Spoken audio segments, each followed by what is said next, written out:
It's ready to go. Time to sit back and unwind. Time to sit back and unwind. What's up, y'all? It's your boy Boogotti NYC. Let me know if you can hear me. I think my mic is working. My mic sound nice. Check one. How everybody doing out there? It's your boy Boogotti NYC, tuning in directly live and direct from New York, New York. How everybody doing? It's your boy Boogotti NYC, and this is our bottom line. You could have went anywhere, but the fact of the matter that you came here to chill with me. I appreciate you. How's everybody doing this morning? Everybody, can you hear me? Are we moving? Is everything good? Let's see. Okay, it looks like we got some sort of action going on here. Not getting any replies, but hey, let's see if I could get you guys woke this morning. Are you guys awoke? Are you guys awoke? Are you guys there? Wake up, wake up, wake up. It's not the first of the month. Come on, y'all. Y'all can wake it up now. I know you can do better than that. How everybody doing out there this morning in YouTube land? It's your boy Boogotti NYC. Yeah, I'm still getting my camera straight a little bit over here. Give me a hot second to get that together. I appreciate it. How everybody doing? I already said that a couple of times. Can you hear me? Thank you so much, Batty. Just want to make sure you guys could hear me. It's Saturday, Saturday, Saturday. Saturday. How everybody doing? Am I frozen on that other screen? Let me get you fixed over there. What's going on that monitor? Okay, but we good everywhere else. It's your boy Boogotti NYC. Hope everybody is good. Thank you so much, Winter Rising. You know what we got to do first? I got to get those prayers in the air to make sure that you guys are good. Okay, so let's get those prayers in the air right now. Who we got in the building that we praying for love, health, good well-being, and making sure that you guys are safe today. Make sure your family's safe. Let's make sure those animals are good out there. Yeah, I'm trying to get it all in at one time, you guys. I appreciate you guys for staying there with me.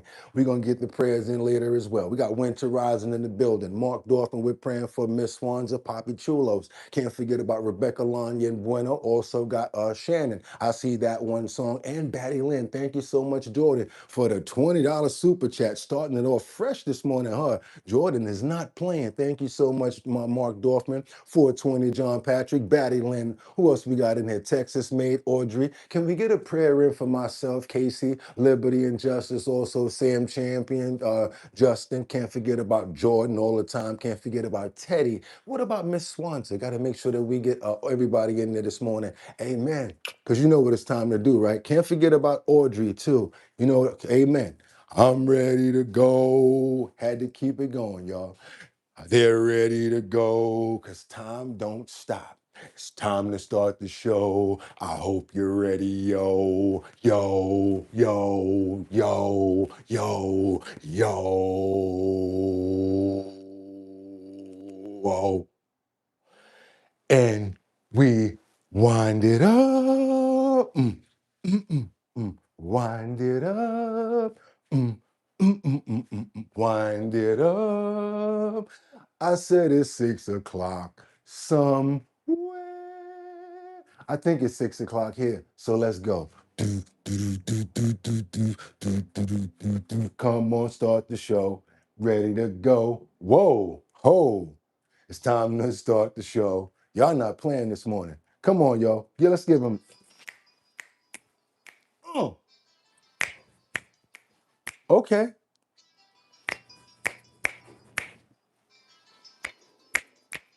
Don't play.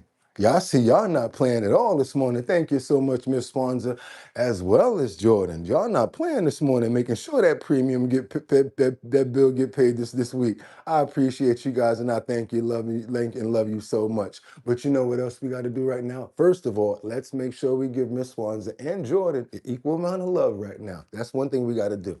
Amen. And don't forget about that. Okay. And now what we got to do is open up those pores. Uh, uh, we got to open up those pores.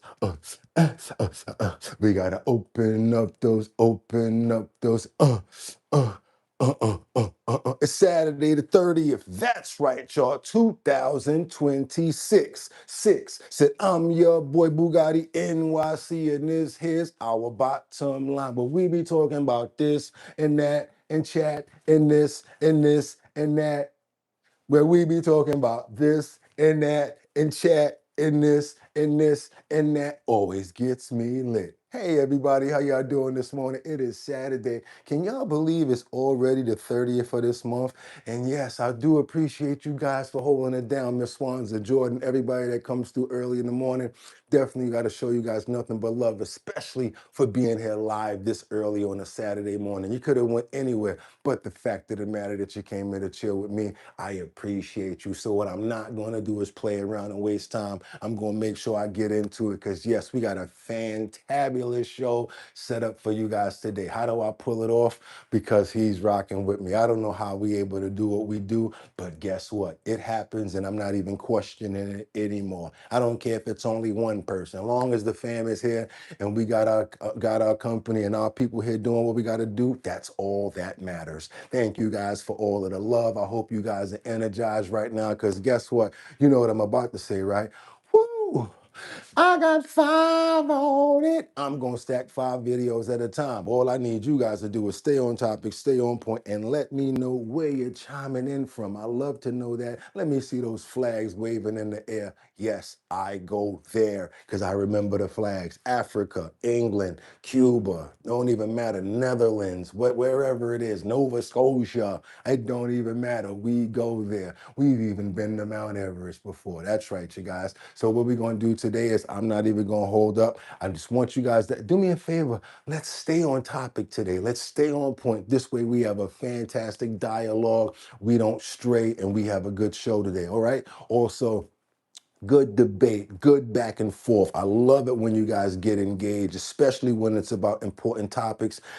We wind up finding ourselves in some areas where we have some important topics that's so real that I know all of us can just feel that same place that we're at when we get there. I'll be like, yo, that was a real good topic right there. That's why I try to mention it all of the time and I try to pinpoint it so that we all can recognize when we get to good topics and we cover it well. Those discussions and the way that we stay on topic is always fantastic. There you go. I see you. I see you guys over there, Free Palestine. I see you guys, Wisconsin. See you guys all over. Audrey, I see you. Can't forget about Antarctica. Yes, we go there as well. Netherlands and Greenland, we go there too. Also, what I want to tell you guys is, yes, let's stay on topic, stay on point, and keep on making sure that we have a good dialogue going on, because that's what's good to the show. And last but not least, let's get into these titles. Let's go, you guys. It's Saturday. Y'all know what I'm talking about, right?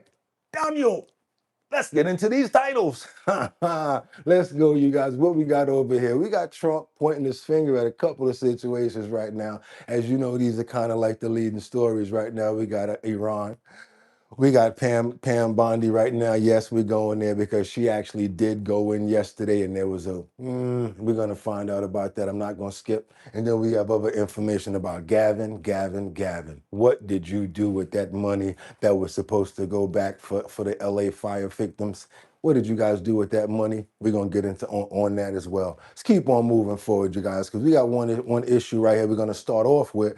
That's why did Trump say that Iran is negotiating on fumes? I always say that all the time to people. You can try to go get the fume, you can try to live off the fumes, but I'm the gas, baby. You're gonna still have to come back to me to get what you gotta get. In this instance, I'm thinking he's looking at it like you don't have a leg to stand on, there's nothing to really negotiate with. So that's what I get with this. But let's see what he says as we keep on moving forward. And again, happy Saturday, you guys. There's something to be happy about. You know that, right? Because we woke up this morning and we get another chance to be together. So let's keep on moving forward. We got will rising gas prices. Who wrote Proces? Sorry. Who will rising gas prices affect the midterm election results? Thank you so much again, Jordan Dowdy, for the $5 super chat. I have a question for you guys because this could go both ways, and I want to know what you think about that right now before I even get to the next topic in the thumbnail. What I want to ask you is, will rising gas prices affect the midterm election results? Do you think it's going to affect who you're going to vote for, or do you think it's going to affect who you're voting for?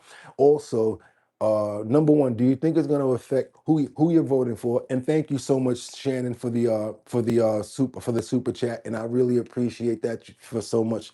for the love. Thank you. Everybody thank Shannon as well. I'm so sorry for getting off topic. Didn't want to let that go by without thanking her. But I do want to get back to this. Will rising gas prices affect the midterm election results? Because it seems as if the prices have gotten lower right now. The prices have gotten lower. Is that because the midterms are coming up? That's another question that I had. So the first question was, will it affect how you're gonna vote when it comes down to the midterms?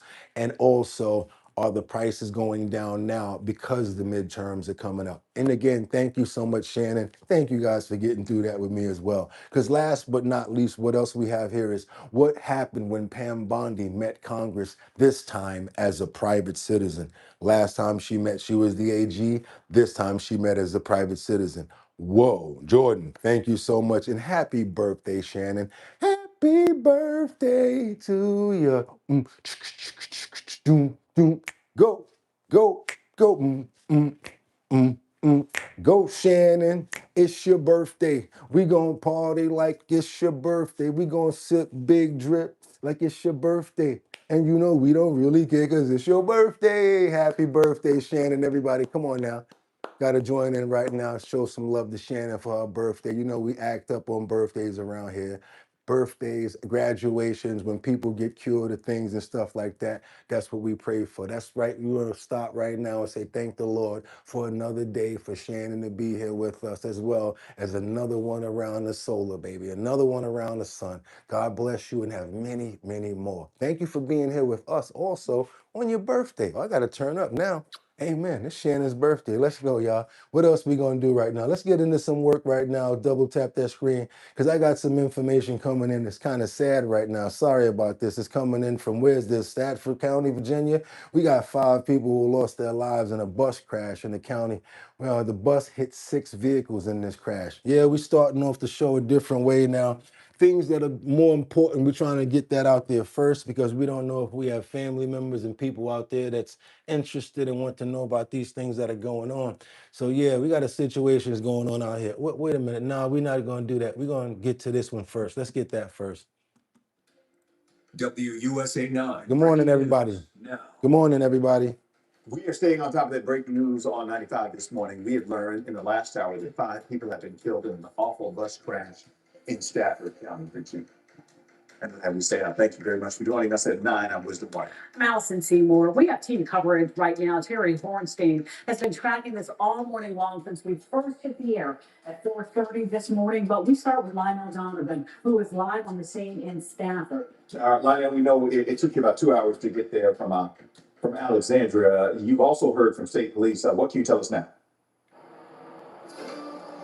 Good morning to you both, and that is correct. I was actually going southbound, and we tried to divert and detour and go up north to the northbound things, but it actually took us an hour just to make it to this spot where we are right now. But let me show you what's been left behind from this devastating crash that occurred in the early morning hours. I don't know if you can see past, but on the median right there, you can see that passenger bus that was involved in this morning's crash. The windows are still blown out, but we still have police on the scene, still trying to figure out exactly what led to this deadly crash. Now, as you were saying earlier, 5 people died in this crash. We've heard from Virginia State Police, and investigators are telling us that, according to their preliminary investigation, traffic was slowing down because of a work zone that was in the highway, but the bus did not slow down, and as a result, the bus hit 6 vehicles. The bus hit 6 vehicles, leaving 5 people dead and 34 others injured. The sad part 34 about people have been taken. the sad part about this thing right here is I've driven, I don't know if this is like similar to what we call the China bus or the Chinese bus.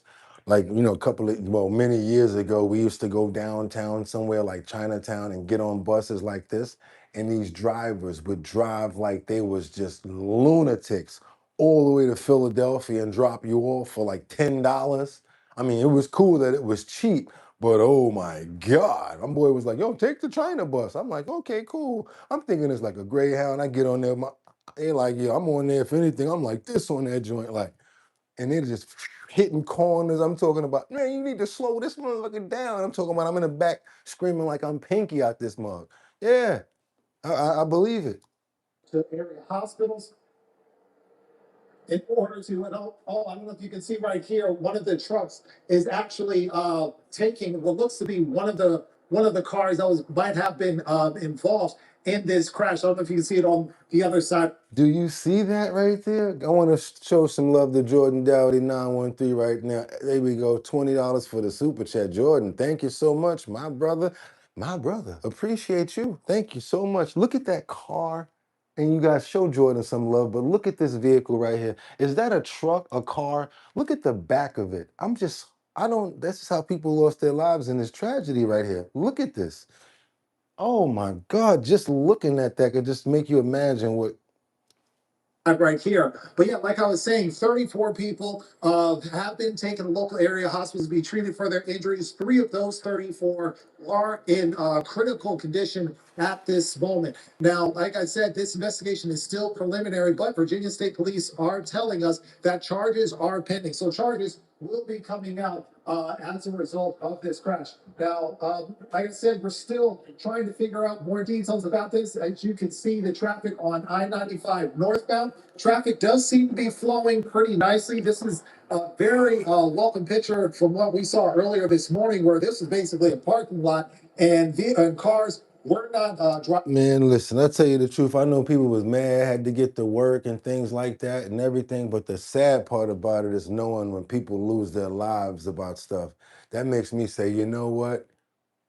Hour, 2, 3, no problem. You know why? Because somebody else lost their life and they're never going to be able to be here. And they didn't even expect to wake up this morning and think that they weren't going to be able to live tomorrow.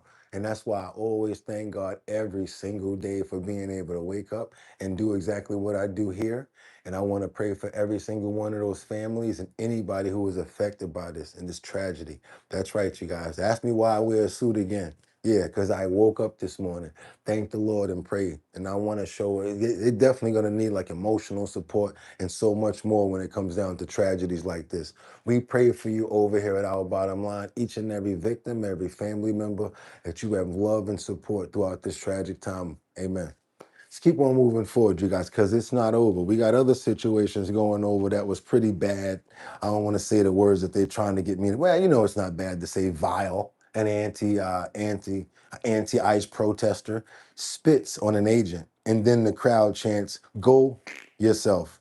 I don't know about the law and everything like that, but no matter what my position is, if anyone ever hopped at me and it lands on me, I think I might be getting fired from that job. Yeah. Let's keep on moving forward. Let's go. This is what was going on out in New Jersey. There's one thing to be angry, but then you're doing that to people, that's a little different.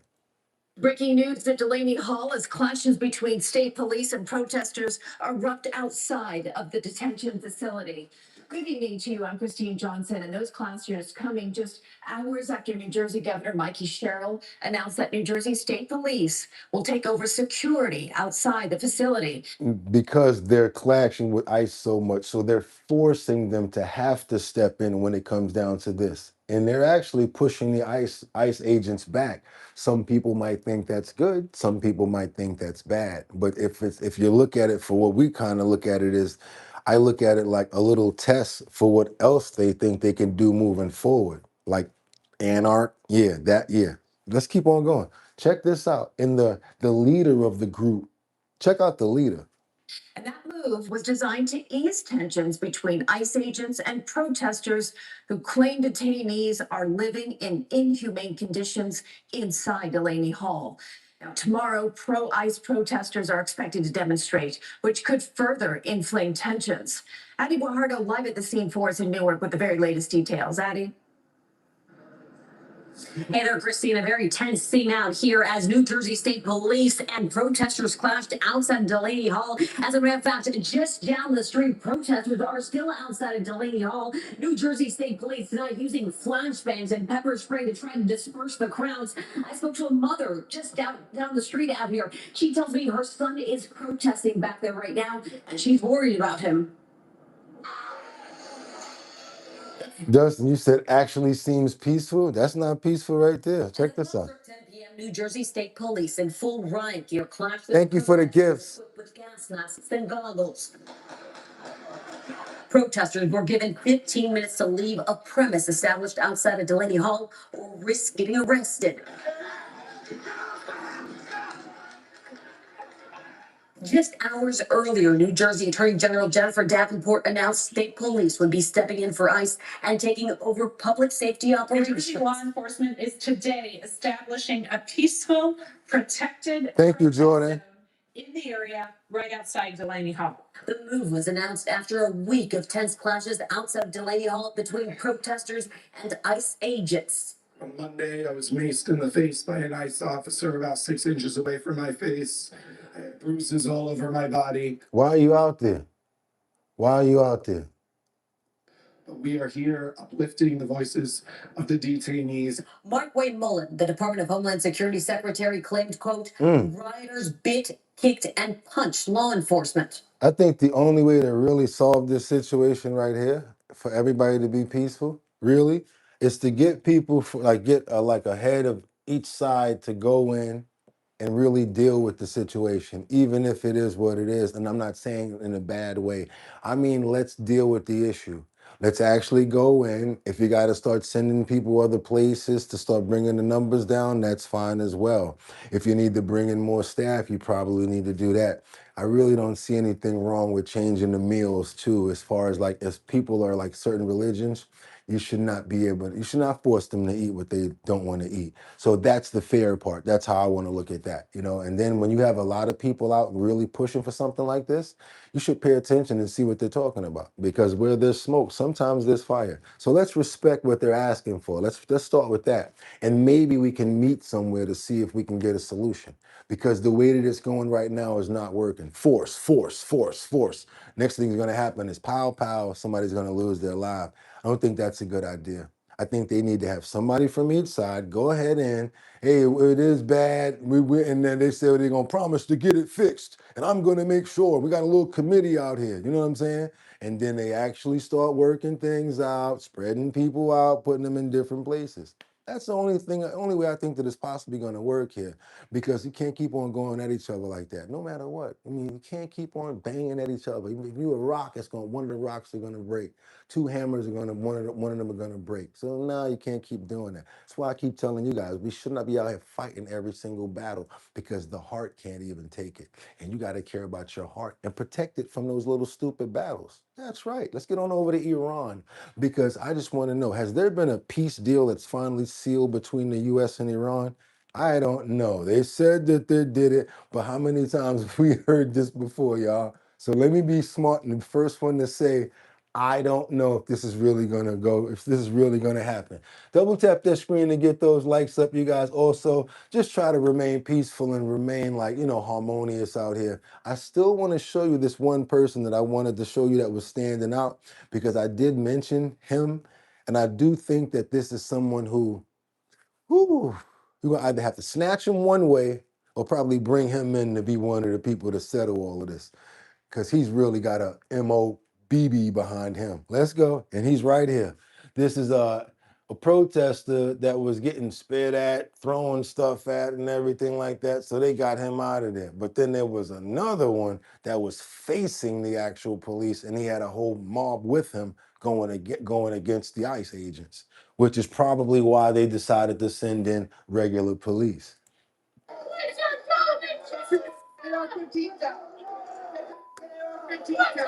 So he's saying, get your AR pow pows out. And pow pow me right here, real loud. And then in the back, they're saying, This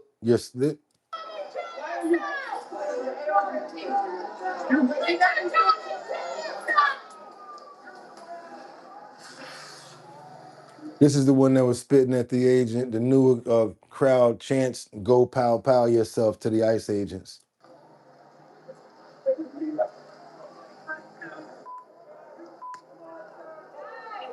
Now this is before, where the anti-ICE protesters and the federal agents had continued to clash outside of Delaney Hall in Newark. That was on Thursday.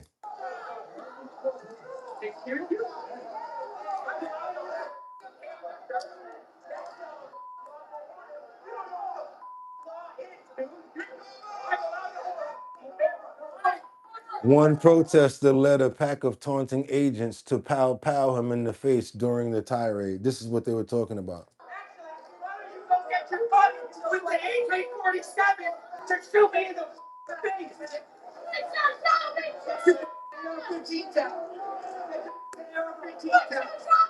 Why are you not explaining the AR-15?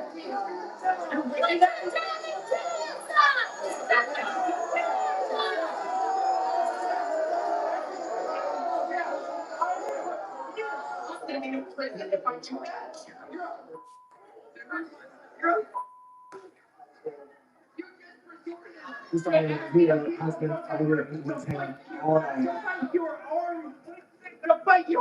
He's been practiced, I believe, at least 3 times. Anyway, Nope. Nope.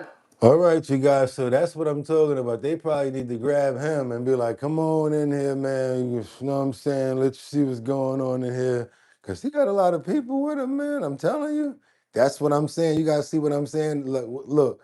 Yeah, that's a kid in the back yelling too. Y'all saying we need more ice. Be careful out there, bro. They don't have a job to be at. Like WTF, y'all ain't nothing else better to do. But somebody says they're getting paid for that, Money Tree. Ooh, Boogotti had to remember that because somebody else is going to say that in the crowd too. Somebody here remembers when they always remind me of that. Money Tree.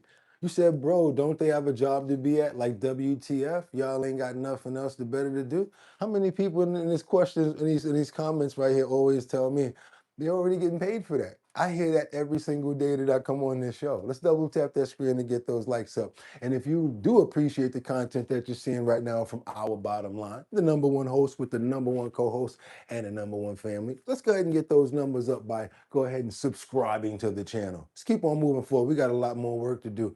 Oh yeah, now we can get into this other situation that I asked about when I asked, has there been a peace deal finally sealed between the U.S. and Iran? Let's go ahead and get into those overseas situations. Wait a minute, let me see. Did they reach a deal finally? With potential progress to end the war with Iran.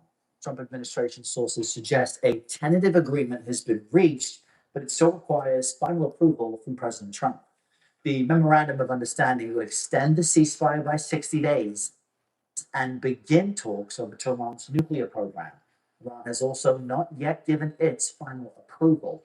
Vice President J.D. Vance admits the sides are getting very close, but they're not there yet. Well, I think it's hard to say exactly when or if the president's going to sign the MOU. We're going back and forth on a couple of language points. I do think we've made a lot of progress here. It's very clear that I think the Iranians, they want to deal. Today, Right. Secretary of State Marco Rubio will meet in Washington with the foreign minister of Pakistan as the country helps mediate talks between the U.S. and Iran. That meeting is set to take place in approximately. Good morning, everybody. It's Saturday. President Trump discussed. Let's see those Saturday smiles on everybody's faces right now. Let's double tap that screen and get those likes up. And we have to be happy and thankful to be here another day. But Trump did have a few things, a few choice words to say, just in case the Iran deal did not go through. Do we have that over here? Let's see. Let's see if we got some of this, because it was hard to catch that. Involved in this, and it's going to be ended soon. And if it starts up again, they'll be hit even harder. Thank you very much for being here. Go ahead. Any questions? Thank you so much. Go ahead. Do you approve of Iran's new supreme leader? And secondly, can you tell us more about your call with Russian President Vladimir Putin today? Yes. What did you discuss? Yes, I had a very good call with President Putin. We had a lot of people on the line from our side, from his side. Good morning, guys. We were talking about Ukraine, which is just a never-ending fight. And look, there's tremendous hate. Lisa says he does not want to drag this out. Zelensky, they can't seem to get it together. But I think it was a positive call on that subject. And we obviously talked then about the Middle East. And he wants to be helpful. I said, you could be more helpful by getting the Ukraine-Russia war over with. That would be more helpful. But we had a very good talk, and he wants to be very constructive. Yeah, please. Yeah, please. Thank you, Mr. President. On Iran, you called it an excursion. You said it would be over soon. Are you thinking this week it will be over? No, talking soon. about days. I think so. Okay, and with respect. Very soon. Look, everything they have is gone, including their leadership. In fact, there are two levels of leadership, and even actually, as it turns out, more than that, but two levels of leadership are gone.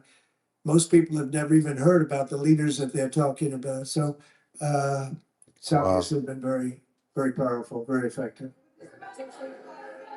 Cuba, you said that Cuba wants. Thank you, Lisa, because I like the fact that you be pointing stuff out like that. We can't keep affording this gas either. Price gouging sucks.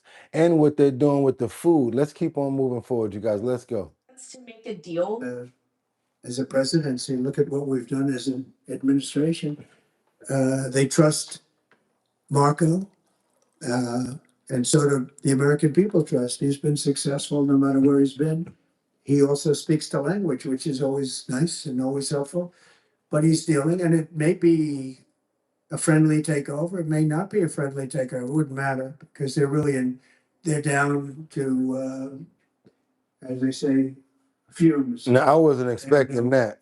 Energy. They have no money.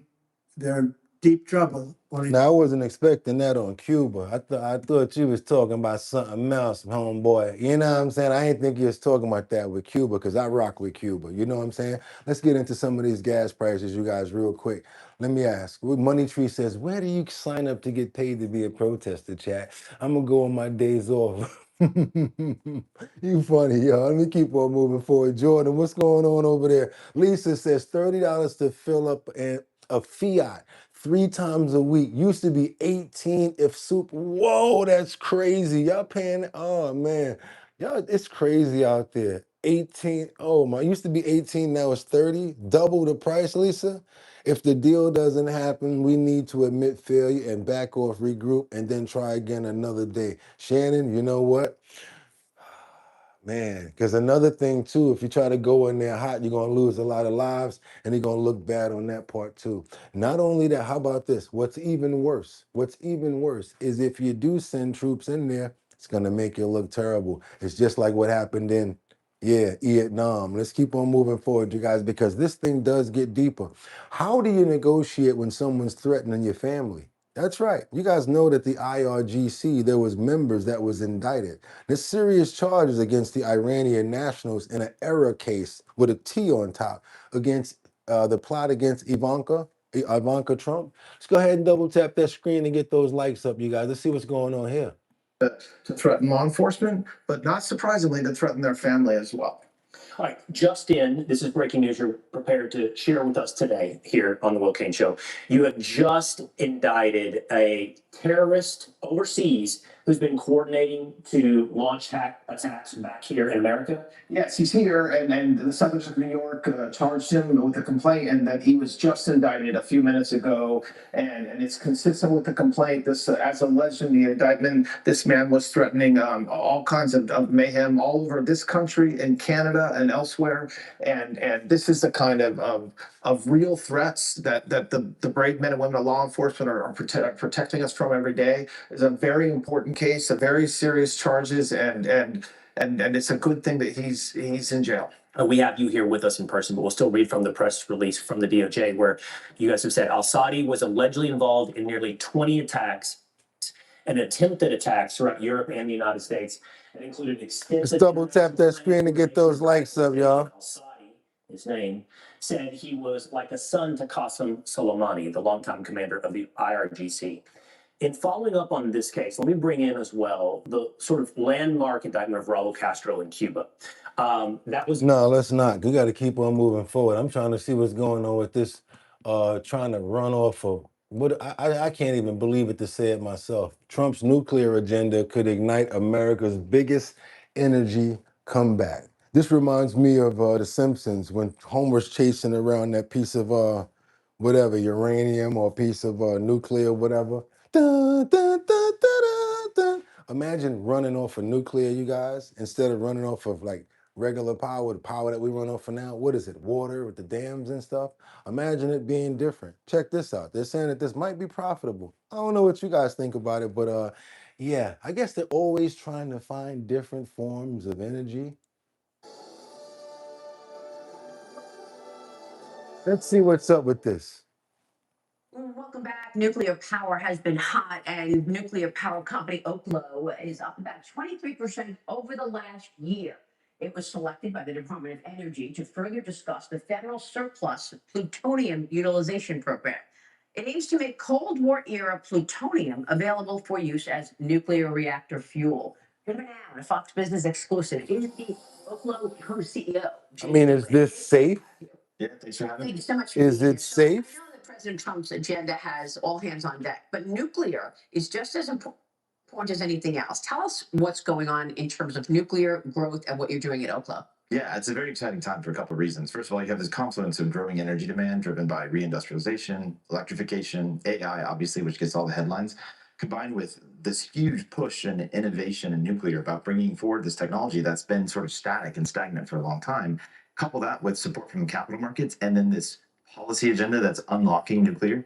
We're going to see this sort of era of nuclear flourishing come about where companies like ours are able to go and build more quickly than people have thought before, while also solving the bottlenecks like fuel supplies. This plutonium program is a perfect example as a bridge fuel to help us build more reactors sooner and then scale from there. So what do you need to do to scale up then?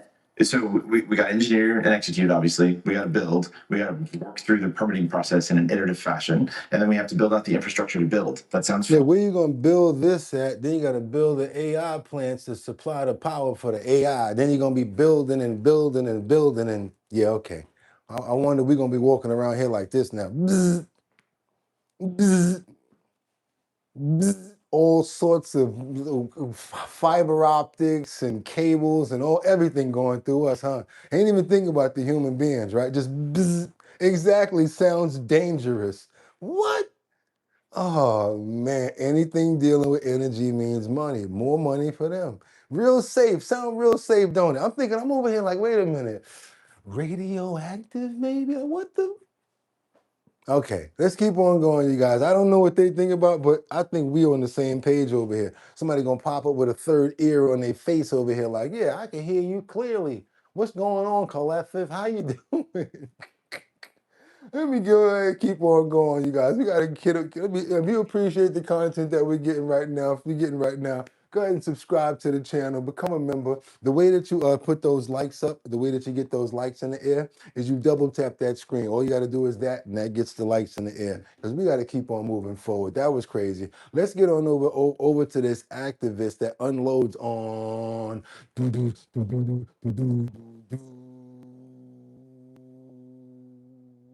Mom dummy, that is a super cat, cause he's a dumb dummy. That is a super cat, nana, he's a dumb dummy. That is a super cat, nana, he's a dumb dummy. Dummy, dummy.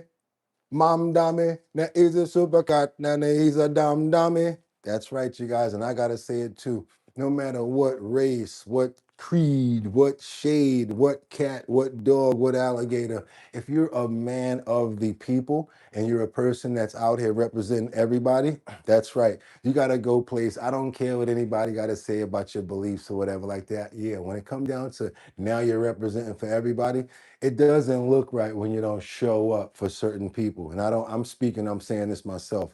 We got a pro-Israel activist who's unloading on Mamdani for not coming to attend the Jewish parade in New York. You guys know that doesn't look right. We have so many religions, so many people here.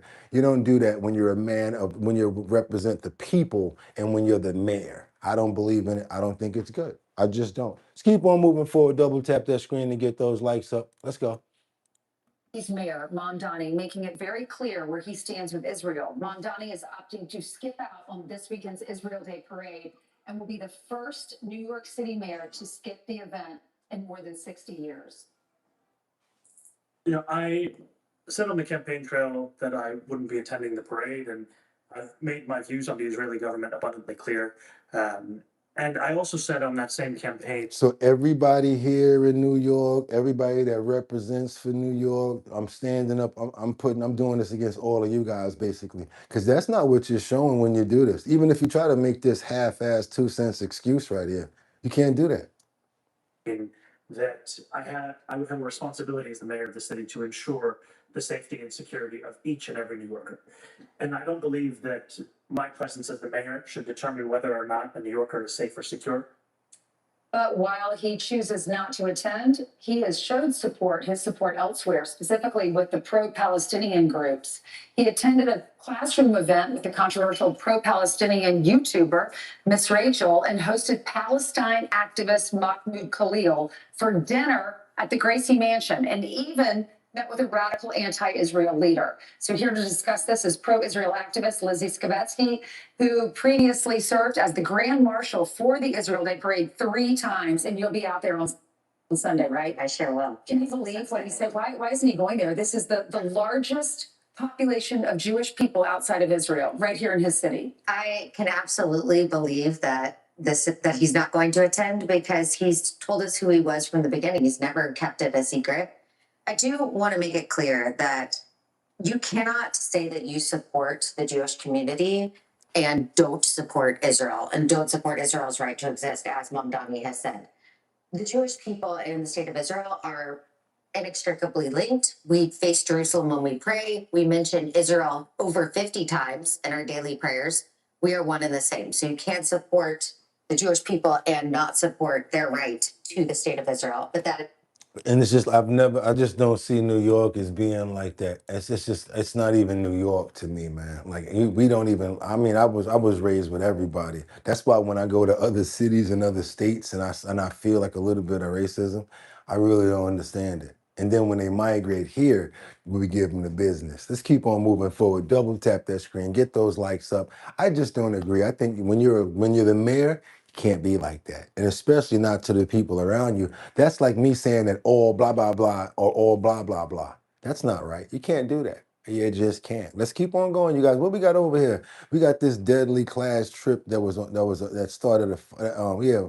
Oh man, that fire in Penn Station yesterday. You guys heard about the fire in Penn Station yesterday morning? Let's go see what happened with that. Let's cover that. I'm gonna keep on following up on it too. Let's see what's going on. Because problems that are going to last for hours. We have live team coverage. We're going to start with today. There's Tracy Train. Tracy is right near Penn Station with the latest on the situation there. Not good. Another one where firemen and first responders went straight into the fire. I just want to give them another thumbs up. And if anybody here knows about this or if you were affected by it, I want to apologize, but I want to pray that you guys are doing well if anybody had been affected by this.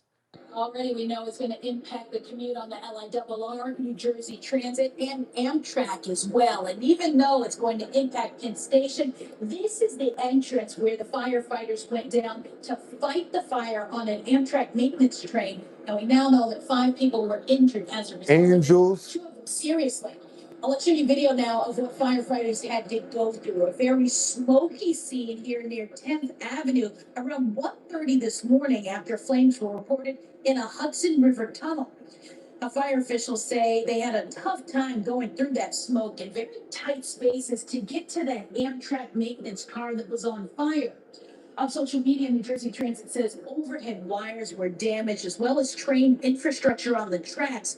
As a result, again, 5 transit workers were injured. It was the actual the transit car was on fire. We don't know what started it. It's under investigation.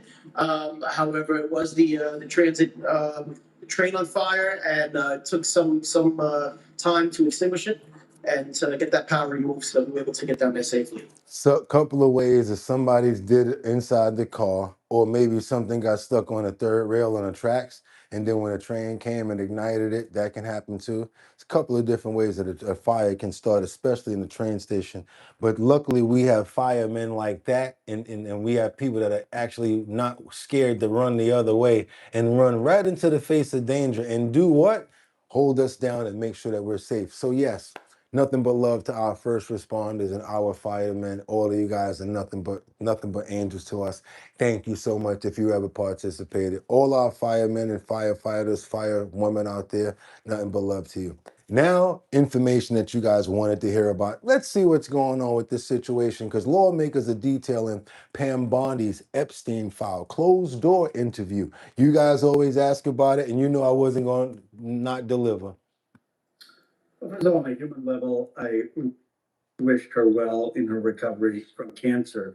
What we wanted here was just answers to help the survivors. And what she told us is that Todd Blanche was really managing the whole thing. So we need to ask Todd Blanche questions. She also told us, surprisingly, that the FBI, it scrubbed a lot of the documents or held a lot of the documents before they got to the Justice Department. That means that we need to ask Kash Patel, why were those documents redacted or what documents were missing? And then finally, What do they mean scrubbed? I mean, what do they mean erased? Are these files gone? Like, that shouldn't be the case. Like, when pressed on whether some of the individuals should be prosecuted, whether they should be investigated, she deferred to Jay Clayton, who's the U.S. attorney in the Southern District of New York. And so we need to ask him, what is going to happen to the people who raped or abused or trafficked the victims? Did she have anything to say about what kinds of documents, what sort of information the FBI withheld from DOJ?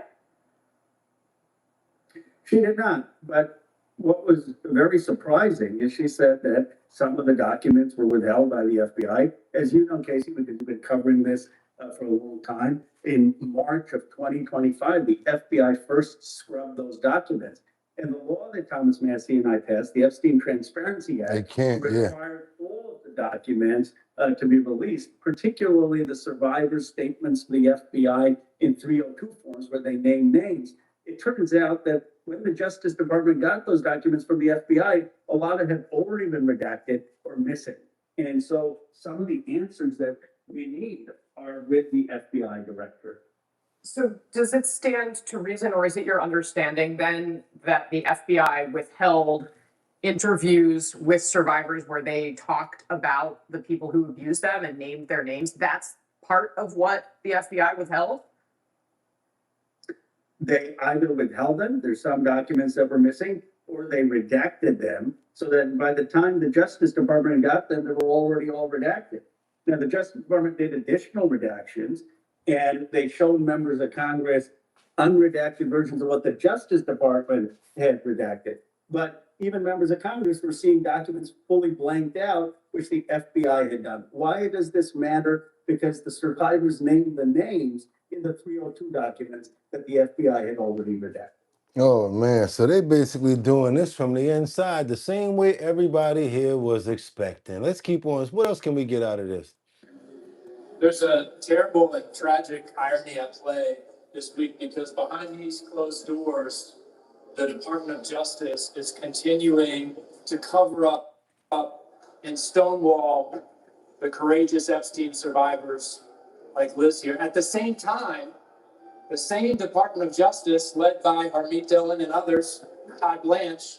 That's right, you guys. You know what we're going to do. We're going to stack it up and get it all out. But what we would appreciate is if you can double tap that screen and get those likes up. It gets many more people over here. And we should be able to already get to 73,000 subscribers. That's what we're working for right now. And then 74, 75, 76.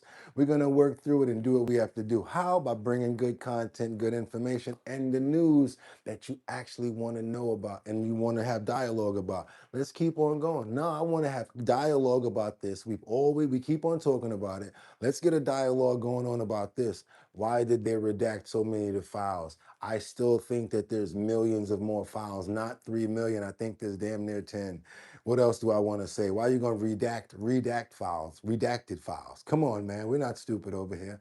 What are you guys getting out of this? Does it seem like a cover up? Let's go. Let's keep going. Has launched an investigation into E. Jean Carroll and those who supported her successful legal effort that found Donald Trump liable of sexual assault. So the message to survivors of sexual assault from this administration and this Department of Justice, sadly, is quite clear this week. I want to share one piece of information, one question that the former Attorney General did answer. She was asked specifically about Donald Trump, President Trump's awareness of Epstein's crimes before they became public knowledge. She had the opportunity to say Donald Trump certainly wasn't aware of those crimes. She had the opportunity to say, I know Donald Trump, and if he was aware of those crimes, he would have done something. Instead, she said, I don't know.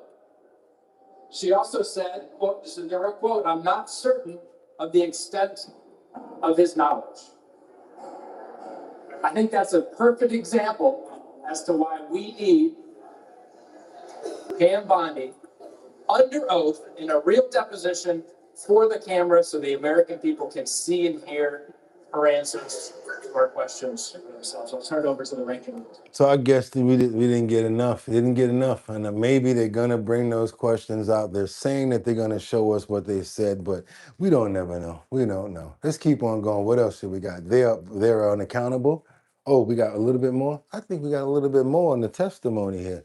Let's see, because you know how we do. We just keep on stacking to make sure. Oh, we got a little bit more here. Okay. Thank you all so much for being here. I'm Summer Lee, representing Pennsylvania's 12th congressional district. And listen, my colleagues have really laid it out. But what we've been seeing has been a consistent theme, not just since last August, when Chair Ranking Member Garcia and I were able to help to secure the initial subpoena to actually bring in the DOJ to release all of the vows to our committee, but it has been an ongoing theme here. What we just witnessed from Pam Bondi, what she demonstrated was the fact that they believe and that they are an unaccountable DOJ that's running cover for and protecting an unaccountable president and administration. But the real problem is that while we might expect Donald Trump to move in this way, someone who has himself been named in these files, we shouldn't expect that Chairman Comer, that our Congress, that Republicans here, sorry to make it political, but those folks who do have the power to actually use what influence, what tools we have with the United States Congress to actually bring about some justice right now, and to allow her to continually evade justice, to evade questions as we've seen today, is a continuation of the indignity that they've inflicted upon our survivors, the indignity they've inflicted upon the American population, who have continuously had to watch an unaccountable justice system, a two-tier justice system. Okay, thank you. Let's keep on moving forward. That's all we got on Jeffrey Epstein and Pam Bondi for the current moment, you guys. Let's go. Why so aggressive? I don't know, because guess what? Yeah, Beyond was, it was in Ohio. What else you guys got? I think we should be a place where we can track our votes every time somebody votes on anything so that we can keep them accountable. Okay, let's keep on moving forward, you guys. You guys are on votes right now. Let's go. We gotta go. Well, don't give a F about Epstein anymore. Okay, you guys. All right, but I gave you what you want, because there's always somebody in the comments talking about, but Boogotti, what about the Epstein files? What about Pam Bondi? Hey, she didn't say anything, and she didn't say anything this time or the last time. It don't seem like it. Seems like nothing but the same thing every time she gets in there. And that's it. Let's get on over to Washington to see what the questions are going to be answered when it comes down to our buddy over here about this $250 billion Trump economic struggles. Let's see what's going on with this situation right here. As the secretaries gets questioned on monetary that's supposed to be from. You said that it's up to Congress that the president's face is not a $250 bill, but it is actually. That's right, you guys. What do you think about President Trump's face being on the $250 bill? I know, I'm thinking the same thing. We ain't even got $250 right now, but that's what they're talking about. What do you think about it? Trump's face on the $250 bill. I didn't even know that there was one.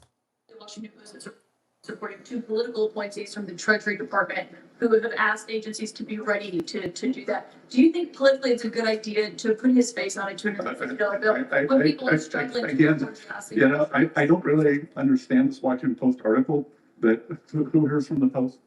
Yeah, terribly written, terribly edited. But basically what it says is that Treasury is following the law, and that we've created the bill, and that it's up to Congress, but that we follow the bill and it's up to. I didn't really understand what the story was. So anyway, involved in that, two of your political appointees? yeah, of course, we prepare for everything if it gets passed.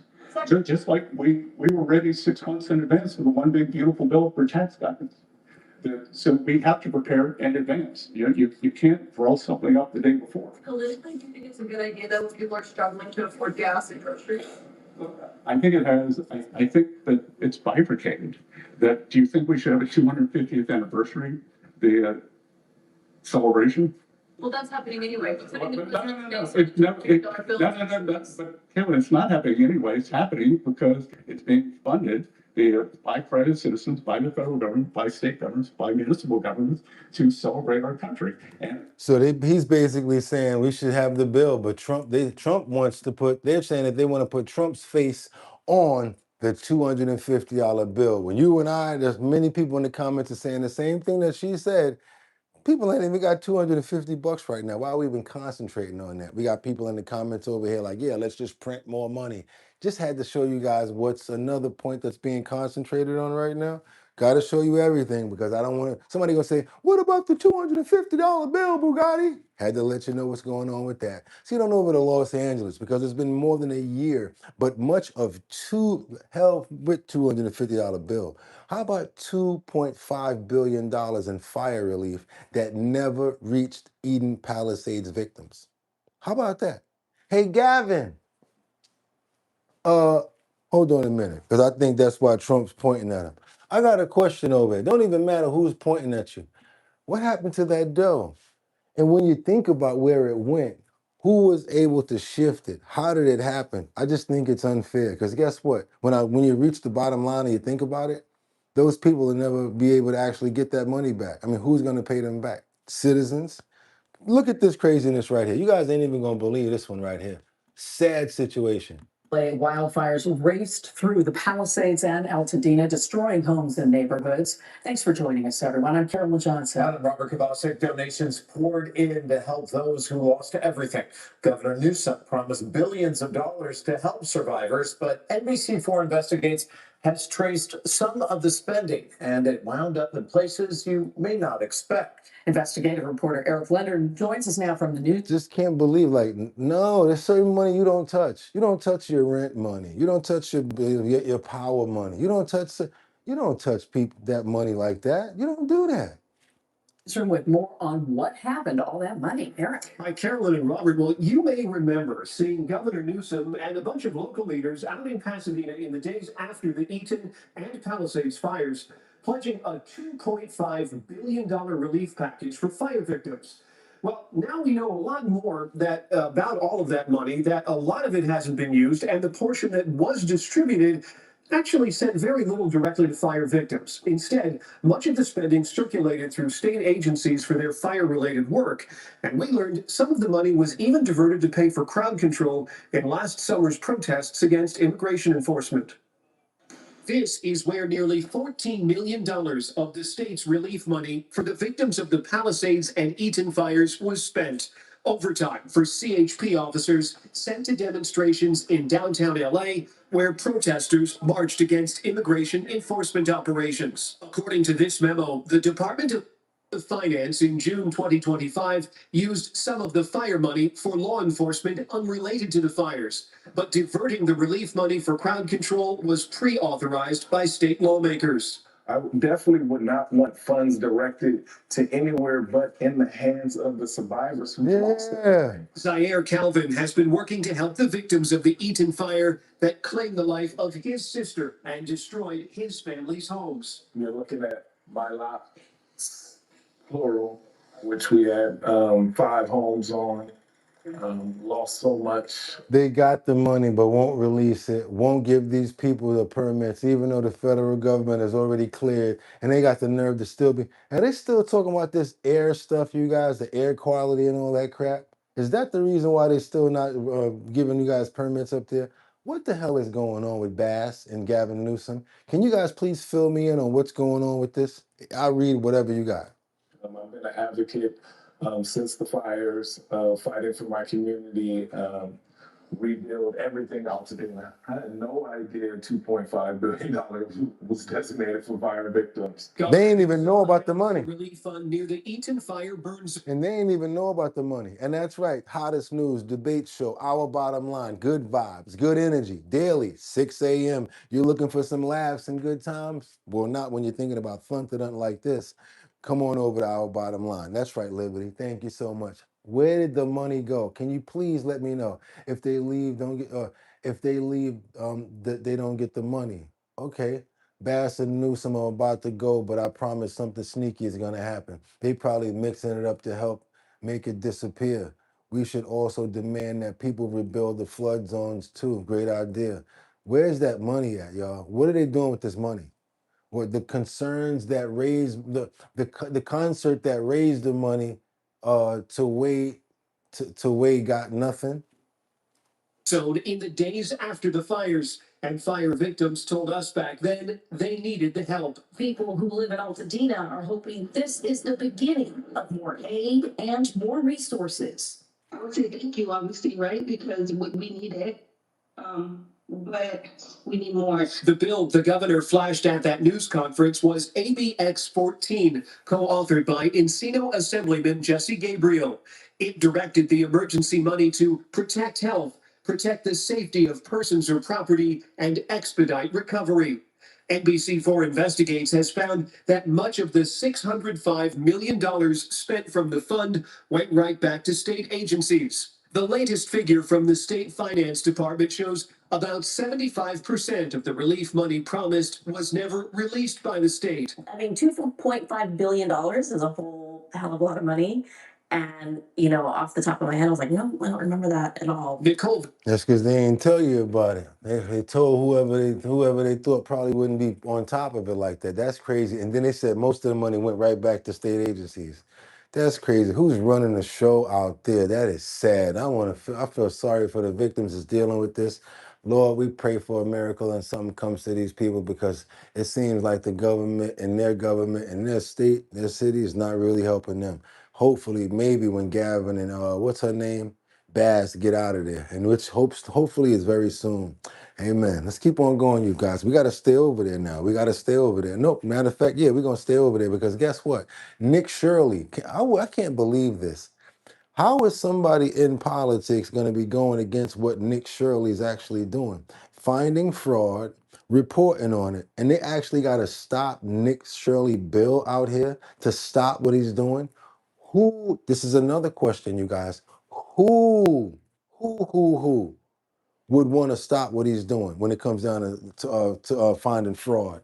This absolutely makes no sense to me whatsoever. For real, I'm serious. Let's bring in independent journalist Nick Shirley, who is exposing alleged fraud from Minnesota to right here in California. Nick, great to have you on the show as always. Who better to talk about the Stop Nick Shirley Act than Nick Shirley? I want to play some sound. This is Mia Bonta, who was married, by the way, to the Attorney General of California, Rob Bonta. She's pushing this. Watch. Individuals who provide vital immigrant support services, including legal aid, humanitarian relief, case management, and advocacy, are facing targeted harassment. This is not hypothetical. Advocates and workers are receiving death threats, being targeted at courthouses, and facing coordinated online doxing campaign. So what she's saying here, Nick, is you're not uncovering fraud. No. You are going around and you are harassing people from Minnesota to California. What's your response to that? Yeah, well, my response is stop using these communities to commit fraud. No one ever have any speculation about fraud taking place when we know that the fraud is very much real. I mean, Somalis in Minnesota, they stole hundreds of millions, billions of dollars. And then the hospice fraud that took place inside California, everyone was saying that was bogus. And then her husband actually tried to take credit for exposing the hospice fraud after I had went and exposed the hospice fraud. So my message to her would be stop using these communities to commit fraud. Yeah, and you know, we had Katie Zachariah on the show last night, and she was talking about the Stop Nick Shirley Act. She was also talking about Mia Bonta and how deceitful it is. I like that one right there. 55 Coffee House, Lisa Roy says they graduated from U of fraud. Yeah, that's right. That's what they probably did. And I think he's doing a good job, honestly. Is that she's literally turning this into something that it is not even close to being, and her husband is running, you know, the highest law enforcement officer in the state. Here's Katie. You see that, Adam? It is You see that, Adam? very disturbing that you Look at that. Adam said a bill to stop uncovering fraud. Isn't that kind of crazy, Adam? have the wife of the Attorney General introducing a bill that silences, that chills First Amendment free speech, investigating this fraud, and Yes, you can ask me a question. Let's go, Jelena. What you got? absolutely shows that they don't want to expose fraud. They want to keep hiding it. But here's the thing, I mean, it's got to make you feel kind of good here, Nick, because they are running scared. They're villainizing you, and the governor has villainized. If they are going after you, you got to be close to the target, very close to the big target, and they know. Well, obviously you hit a nerve. And what's interesting about this bill is it's protecting NGOs and nonprofits. These are organizations and groups that receive our tax dollars, yet they want to make it so we can't find out what they're doing with our tax dollars. If nobody knew about these NGOs, nobody would know that they are trafficking children into the United States with these immigration support providers or services that they are providing inside the state of California underneath Biden. And so by doing this, they're literally saying, hey, don't look in here because we got lots of fraud. Yeah, I mean, that's exactly what they're saying is, no, no, no, no, don't look here, don't look there. J.D. Vance was at the cabinet meeting this week and he was talking about how important the work is of uncovering fraud. He said this. One of the people that Todd just prosecuted was a person who was collecting a lot of money from the American taxpayer to take care of elderly citizens. That particular case was outside of Minneapolis. We expect that there are tens of thousands of people who are collecting fraudulent money to take care of people, and they're not actually taking care of them. We're, of course, going to get to the root of as much of it as we can. I mean, you talked about hundreds of millions. Okay, let's keep on because all I see is craziness going on over here. And Adam, you're right. They're going to start a bill to stop fraud, stop investigating fraud. Crazy. Jelena, also, I saw what you wrote there. It could be real, it could be fake, depending on what your status is and what you know how you do privately. But if you really want to ask me questions like that, I have no problem with answering those after the show on bridgethisllc@gmail.com. That's bridgethisllc@gmail.com. I'm not a lawyer, by the way, just so you know. I just happen to wear a suit every day. But I could probably give you some good information and some feedback. It's just not a good place to do it right here and now. And you don't want everybody in your business. So let's do that. Email me afterward and we'll go forward. How's everybody doing this Saturday morning when y'all used to wake up to the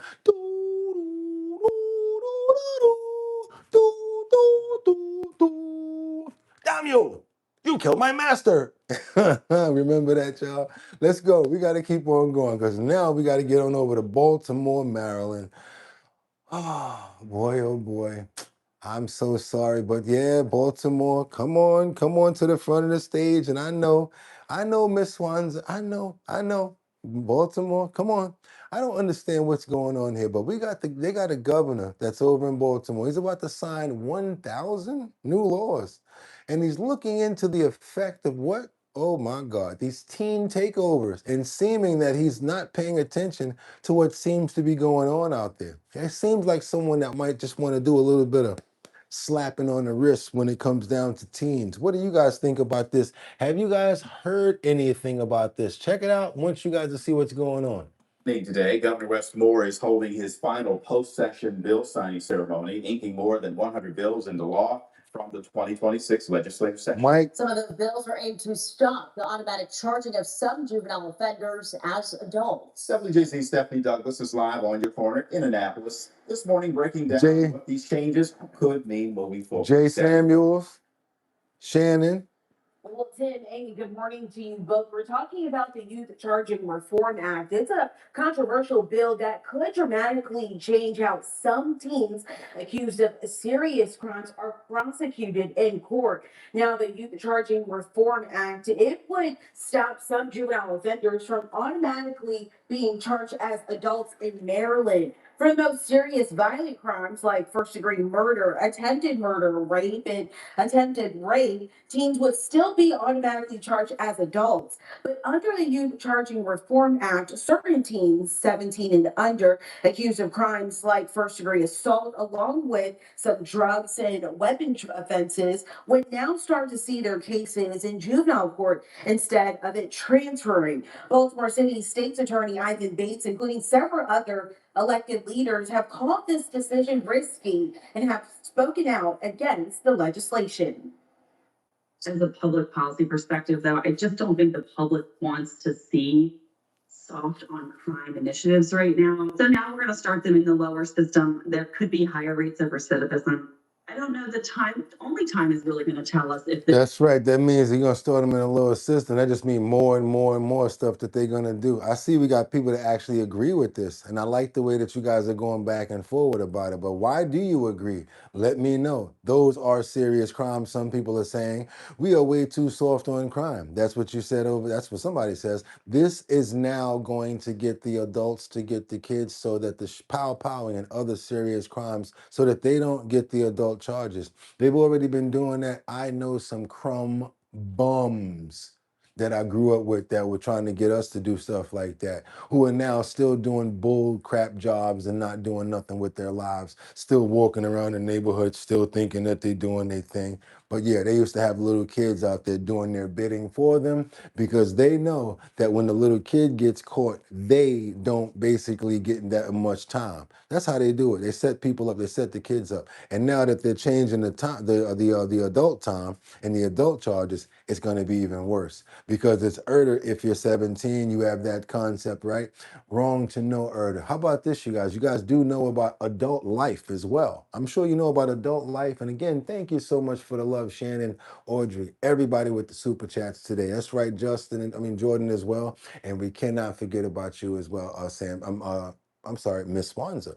And yes, you guys, even though it's in your town, I still want to let you know what's going on here. It's not always bad. We're going to have some good news coming up, but I do want people to be aware of what's going on when it comes down to the laws, because you need to know what's happening where you live at. And I care about you. Let's keep on moving forward, you guys.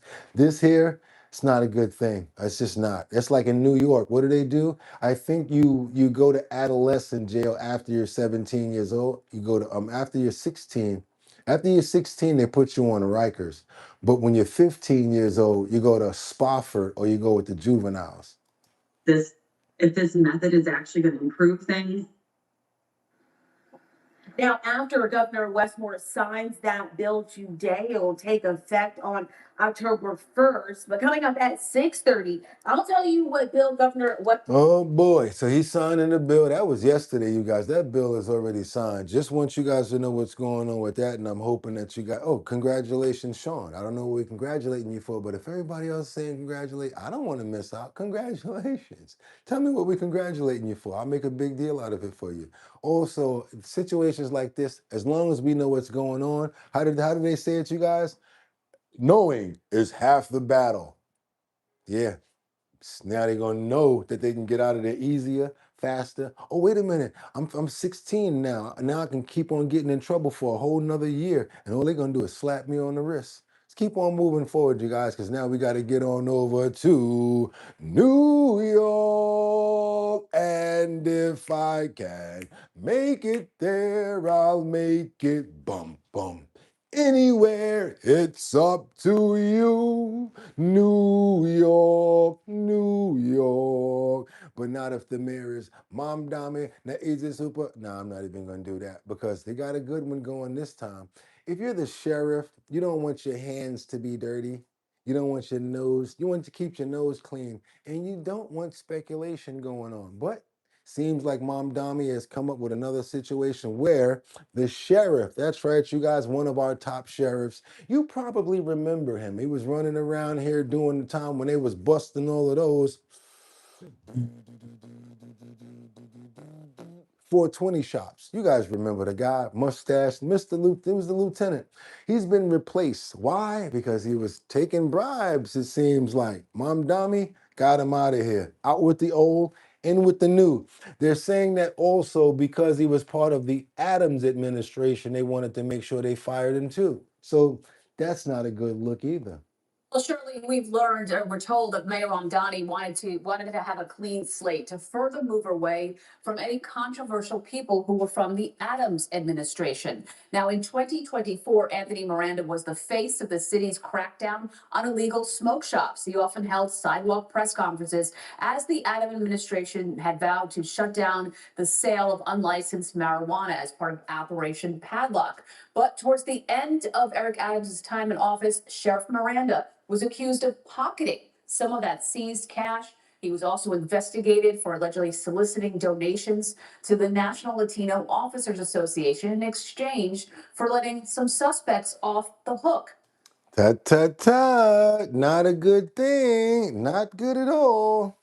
Now, sources say Mayor Mamdani made the decision to fire Miranda because of calls from Miranda's own union for him to resign, as well as multiple federal and local investigations. We're told the mayor wanted that fresh start to move away from any controversy. Now, tomorrow, Mayor Mamdani will officially appoint Edwin Raymond as the new New York City sheriff.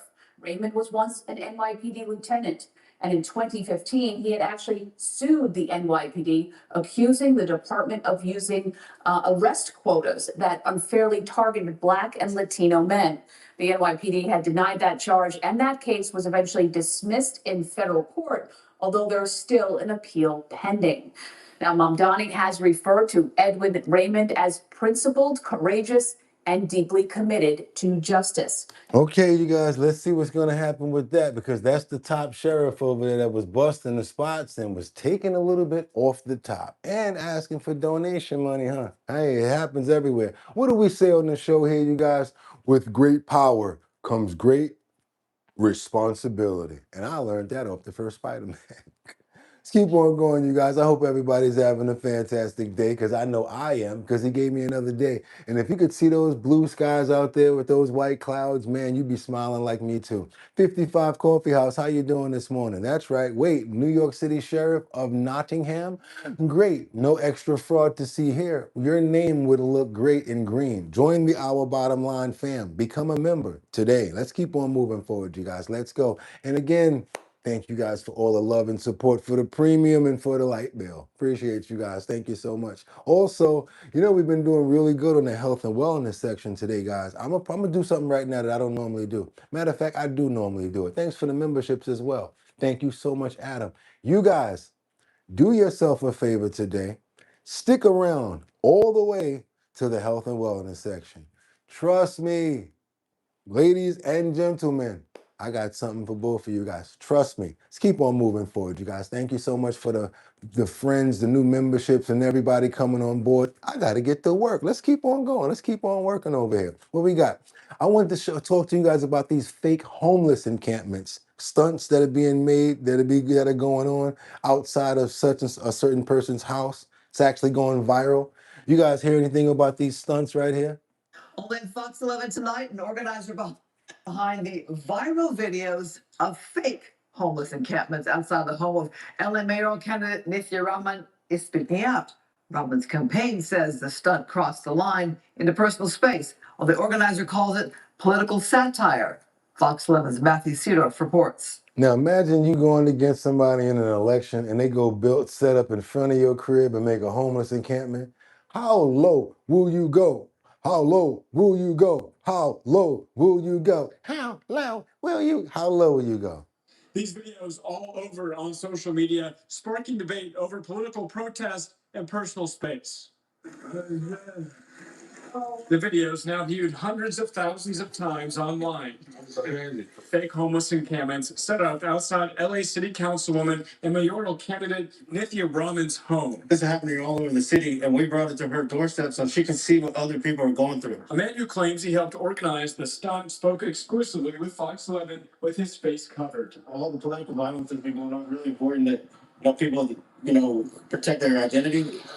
Tents, trash, old tires, and a barbecue Monday morning, all outside Raman's home. Basically doing a parody ad for her. Like, if we were in charge of her campaign, this was the ad that we would make. Yo, what's going on? What he describes as a broader, sarcastic effort across Raman's Council District 4 in support of Spencer Pratt. Do you know Spencer Pratt, or are you affiliated with the Spencer Pratt campaign? Absolutely never met him. Big fan of his work. Who is funding this? So we have a group of donors from around the country. Check us out online at Safe Cities USA. Said he got a group of donors around the world. What do they call this, guys? I guess they are getting paid to do this stuff nowadays, huh? His support has been growing. At a press conference Thursday, Raman discussed a new UC Berkeley poll showing her in second place in the mayor's race, but did not address the videos. Looked out the window and I realized that there were people setting up what was, I think, a fake encampment. I actually agree. That's more peaceful protesting than the riots. Did they just move homeless over there or hire actors? They need to bring the popo. 50 more likes. Get them, you guys. Let's get those likes up. Get them. What else you got? Safe Cities USA. Interesting. Wow, but it proves the point. There are regular people making a point. I agree. Liberty and Justice says our bottom line. We're the hottest news debate show around. You won't find a platform like ours. We welcome civil debate and perspective. All political parties are welcome here. Come on in. That's what I like right there. I love when she does that. I love when she does that. I don't know what other show it was like on television, but then when the guy used to always say, I love when she does that. Let's keep on moving forward, you guys. Who's that? Suzette. Good morning, Suzette Summer. Let's keep on moving forward. What do you guys think about this? Because you know what?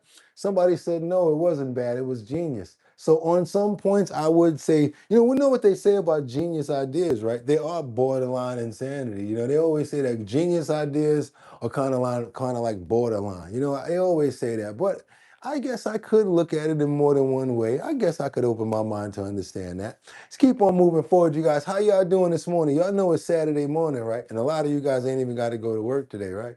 But guess what? Y'all gonna hang out with me because we're going over to the Bay Area. I want to talk to you guys really quickly. We got a situation about Los Gatos. She's a Los Gatos mom who's been sentenced to over 35 years for alcohol parties and underage parties with young kids. You guys know who I'm talking about? Anybody know about this Los Gatos mother? You remember this story, right? Let's go and see what happened to her. It's time to get sentenced. But let's begin with the Los Gatos mother convicted of grooming children and then throwing sexualized alcohol-filled. Thank you guys. Love you too. She has learned her fate. After 3 days of victim impact statements in a packed courtroom in San Jose, a judge sentenced Shannon O'Connor to the maximum sentence for her crimes this afternoon. Senior investigator Candace Wynn was in the courtroom, and she's been following this case for more than 4 years. Candace, break down this sentence and how many years is it again, and how many will she actually serve?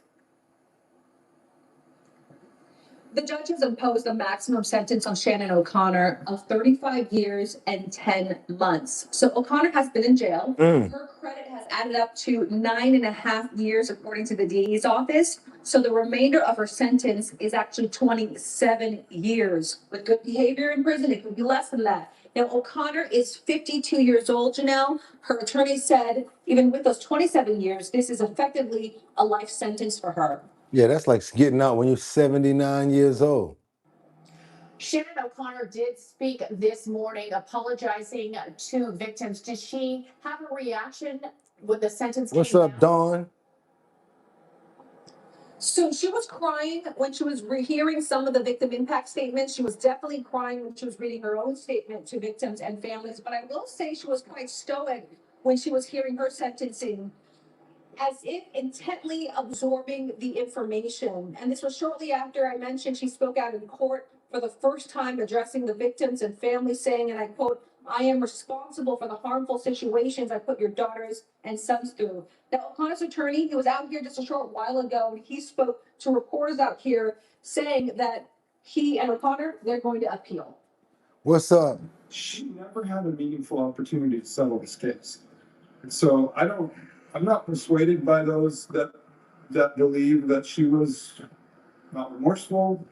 I'm not persuaded by those that believe that she didn't take accountability for 35 plus. For the first time in a long time, for these brave, strong, and resilient children and their families, there is some justice. Candace, many of the victims and their parents were in the courtroom. They were there in the trial. They read their impact statements this week. They had strong statements too. I heard some of them. How are they reacting to this sentence, and what are they pleased? Do they feel justice was served? Yeah, so many, if not all of them, demanded the maximum sentencing, but when they actually heard it, I saw one victim put her hand over her mouth as a shock that it was actually happening. They tell me out here at court that they are very satisfied. In fact, we spoke to two mothers of the victims in these cases, and we're going to hear right now from the mother who actually spearheaded the police investigation. This shows that when you come together, you put these bad people away, and the kids have a shot you know? So you gotta speak up and speak out. It's the only way to keep everybody safe, happy, and whole. Now, the one thing Good for you. that really stood out to me here, Janelle, is that these parents told me it really wasn't all about the parties. They say the biggest problem, what this case is really about, is the years of grooming and harassment of their children, some as young as 11 and 12 at the time, by Shannon O'Connor. Shannon O'Connor, she still adamantly denies that she orchestrated any sort of sexual misconduct between the underage teens. Okay, you've been following this case. Oh my God. You mean to tell me that's one of the worst things that you can ever do. That's why she got them 35 years, you guys, orchestrating, putting together parties, giving them somewhere to do that at, and probably joining in too, because that's what that last charge was. 35 years plus 10 months. They said that she's been in for 9 years. What's she looking at, you guys, like 27? Something like that, right? About 27 left. And she's about, what do they say, about 52 years old, 57 years old, 52? 79 coming home? I don't know. I don't know. Let's keep on moving forward, you guys. That ain't gonna work. That ain't mathing right there. That's not mathing at all. We got to get on over to DC because there's a man that's been fighting for his life after that road rage powing yesterday that we showed you guys. Remember the guy that was on his bike and the guy got out and yeah, there's a road rage situation happened yesterday in DC. Let's see how this is turning out. Good morning. I'm Cena Deborah. It's 4 o'clock on this Friday, May 29th. And I'm Julie Donaldson. Thank you for starting your morning with us right here on Fox 5. It's streaming on Fox Local. Here's what's happening today. A warm, sunny weekend ahead. Our weather team tracking sunshine and potential highs in the 70s. And a man now fighting for his life in the hospital after an apparent road rage shooting in Fairfax County. The shooting is all caught on camera in video that you will only see on Fox 5. Plus, a Blue Origin rocket explodes during testing, sending this massive fireball into the sky. This one gun and open. Fox 5 obtaining To be much nicer. Just hands down, the headline you dealing with temperature to last. Well, exclusive. A Northern Begin with a Fox 5 exclusive. A Northern Virginia man is fighting for his life after being shot in an apparent road rage incident. A Fox 5 obtaining exclusive cell phone video of the encounter. The victim was on an electric bike at the time. Witnesses, they say that a silver sedan followed him into the West Oaks corner in the community of Cecil Commons. Now, he eventually got out of the car, exchanged words with the victim, and pulled out a gun and opened fire several times. I saw him with his gun and firing at him, trying to shoot him. I was very concerned because this is the time when my kids come from school and when they have their lunch, they go out for, play to play in the playground. The victim was taken to the hospital with life-threatening injuries. Police have not released his name or his age, so we'll have a live report with more information. I'm still trying to figure out who this is, and we still trying to do updates on this story. Still got to keep up with this because we praying for this man right here. Even no matter what, even if he kicked the car, whatever he did, no one deserves to lose their life. If you're able to get out your car, yell and scream at somebody, it does not need to go that far, you guys, especially now that they're calling that road rage, something like that. Want to pray for him that he pulls through this. I want to pray for everybody who deals with road rage personally on both sides of it. And because guess what, you guys, a lot of times you're not thinking the right way when you're dealing with road rage. You're already angry. So that means 9 times out of 10, you're not going to make the right decisions. But the thing about it is if you have family, children, and people that care about you, you probably need to start thinking fast because they need you. So I want to pray for this person that lost his life in this, as well as people that are affected or actually who have a case of road rage from time to time. Please look at stories like this and reflect on them because I like you guys to stay out here. Amen. Let's keep on moving forward, you guys. Let's go. Now we got another situation in Dallas. Come on, you guys. I know you out there in Dallas. Who's that 55? Are you out in Dallas right now? Are you still out there? Let me ask you that because we got a situation with these South Dallas apartments. Boom, boom, boom. Massively. Flames, smoke, and all of that. Come on, you guys. We try to cover everything. Let's get it.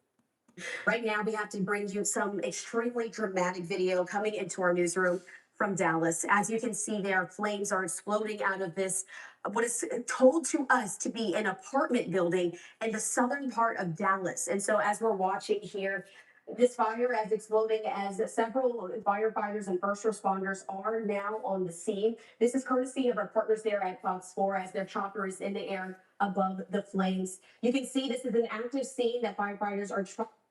Thank you, JR. And so we're going to continue to follow this for some of these updates, but we. And who's there all the time saving? I got to do it. Firefighters. And what I always want to remind you guys about is look at the smoke. Think about what's burning, what is being mixed with, the toxic stuff, gas, all sorts of stuff that's going on in there. And they still out there fighting. Firefighters, y'all. And I'm praying right now that nobody lost their lives in this, which is be a really good miracle, because that looks like a really big fire right there, a really big one. We are getting just very initial reports that there is a large apartment fire with some of these visuals on your screen there in the Dallas, Texas area. And that is called burnt down. That's down. That's not just on fire. That is burned down. And it potentially is in the southern part, near south of the downtown area, near the zoo. And so we'll continue to keep you updated with the very latest when our partners are able to get in some information. That truck is out of there. And so we're actually going to go to our partner station right now, here on Live Now from Fox. They're at Fox 4 as they're covering this. Let's listen in. So many fires, y'all. So many fires. Get your bearings of where this is in Dallas. If you're familiar with Bishop Arts, if you're familiar with the Dallas Zoo, not far from West Davis. And so a 3-alarm fire, we know at least one person injured, 100 firefighters responding so far. Yes, so if you're just joining us right now, I mean, let's just kind of start from the top right now. Stephen, you were on air for what, about 10 minutes ago? Look at the smoke coming out that truck. Reports of a possible explosion, and this is in Oak Cliff. The exact address in East 9th Street and Patton Avenue. 100 firefighters were dispatched. That's over in the cliff. I had artists over there. If y'all know who I am, Boogotti NYC used to be Show Enough, the Shogun in Harlem. We had a record label, Real Life Music. If you guys ever heard about a group called the Oak Cliff Hard Hitters, Little Rich and O2, yeah, it's one of our artists out of two of our artists out of Oak Cliff, Texas. Very hard place to make it out of. If you make it out of Oak Cliff, you might as well made it out of New York. Shout out to everybody in Texas all overall. Want to give a big prayer to every single person in the cliff, everybody out there, everybody from Big T all the way to Jackson, everybody out there in the hood, you guys. Nothing but love to you guys, nothing but love. And I'm just praying that you guys made it out. And this one person that was hurt, I'm praying for you as well, that you have a 100% recovery. That's right, you guys. It's Saturday morning. Let's go. We cover news from everywhere around the world. Now we got to get on over to Atlanta. Not Love and Hip Hop Atlanta. We're talking about Atlanta, where police are hunting this homicide suspect. He's searching for him over in East Point. Situation is bad, you guys. Check this out. Young guy lost his life. Let's get those likes up and show some more love over here, you guys. Let's see what's going on over in Atlanta. Right now, an East Point community is looking for answers tonight after a young man went missing almost a month ago. Police say that 20-year-old Derek Samuel was at the Target on Marketplace Boulevard around April 28th, then disappeared after walking out of the store. Monique John joining us live in studio tonight after speaking with the mother. Monique, she just really hopes that someone somewhere knows where her son is. TJ, Lachey Samuel says that her son Derek was driven to the Target by his friends. The family also says investigators located his cell phone somewhere in the wooded area behind the store. But police haven't named any suspects at this time. Derek Samuel has been missing since April 29th. His mother says his warm presence was one of her favorite things about him. Damn. He's goofy. He's always smiling. He's always happy. Like, I've never really seen my kids sad for real, you know, or upset. So just to know that every morning that he wakes up, he's always happy and he's always trying to make somebody else laugh and smile. That's what I loved about him. Yes. And the reason why this show is called, the other show is called The First 48, if you guys didn't know, because the first 48 hours of anyone being missing are the most vital, the most important amount of hours, because they think about they say after 48 hours, the chance of possibly finding a person alive is slim to none, sad part about it, or possibly not happening. So that's another, just a little tidbit I thought that you guys might be interested in. And he's been missing for a while. I'm hoping, praying it's a runaway situation like that, maybe, but doesn't seem like it because the mother, you know, she does need some closure respectfully. Let's keep on going, you guys. Let's go. Aspiring entrepreneur wanted to create a clothing line, loved gaming, and spending time with his friends. But now, that charismatic young man is nowhere to be found. His mother says security footage shows Derek walking out of the East Point Target towards Commerce Drive. Samuel says his disappearance is weighing on Derek's brother and twin sister. They're staying strong in this, we're praying together, we're trusting God's plan in this, and that's all we can really do. Samuel also says people have been posting misleading and false information about the case on social media. Someone created a fake TikTok account of Derek. The family is leaning on East Point police as they investigate and is asking for the community's support. Yeah, because that's the last thing a parent needs is somebody playing around with their child, trolling and using the information in a bad way like that. You don't need that. Let's go ahead and get those prayers up for the family. Again, I want to pray for a miracle where miracles need to happen. And I'm saying right now, for the mother and for that young man, doesn't look like the common young man right there running around causing drama. Didn't see a whole bunch of other guys with him. Even the money he had in his hand looked like it actually came from actually working, believe it or not. Can actually tell a difference when it comes down to certain people, believe it or not. And the mother does look like she's involved in his life. Sadly, we have people out there that are jealous, that see photos, that see certain things, and it could be a bad situation. So I want to pray that he is found safe instead of harm. Amen. Somebody probably saw them pictures and stuff like that, you guys, with the money and all of that. You know how people are. You know how they are. Pop, smoke, yeah. Trying to start a clothing line. They look at something small that he's trying to do is big. People, yeah, just can't trust people sometimes. And it's so sad. Exactly, the Don envious. You know what I'm talking about? Let's get on over to Jacksonville. And this is a really hard job too, especially right now. Imagine you just got a car. It's hard enough paying the payments. You had an argument with your girl, probably got kicked out. You're hungry. Your mouth is dry like mine right now. And next thing you know, your car get towed. Oh, man. Guess what happened in Jacksonville? One man couldn't take it. And the sad part about it is the tow truck driver is no longer alive anymore. Trying to do a repo. It's probably one of the hardest jobs, you guys. Let's go. Let's see what's going on over there, over here. Where we got, let me make sure I got this right. Yes, right there. Let's go. This noon, the Jackson Sheriff's Office says a tow truck driver was shot and killed while attempting to repossess a car. Roger, this is breaking news this morning, and I've stayed on top of it. What's up, Casey? Good afternoon, everyone. I'm Phil Amato. And I'm Shay Simon. Actually, Shaq Zion, he joins us live now from East 21st Street off of US 1. Zion Jenso says that they are still looking for the suspected shooter, and that person may not even be the owner of the car.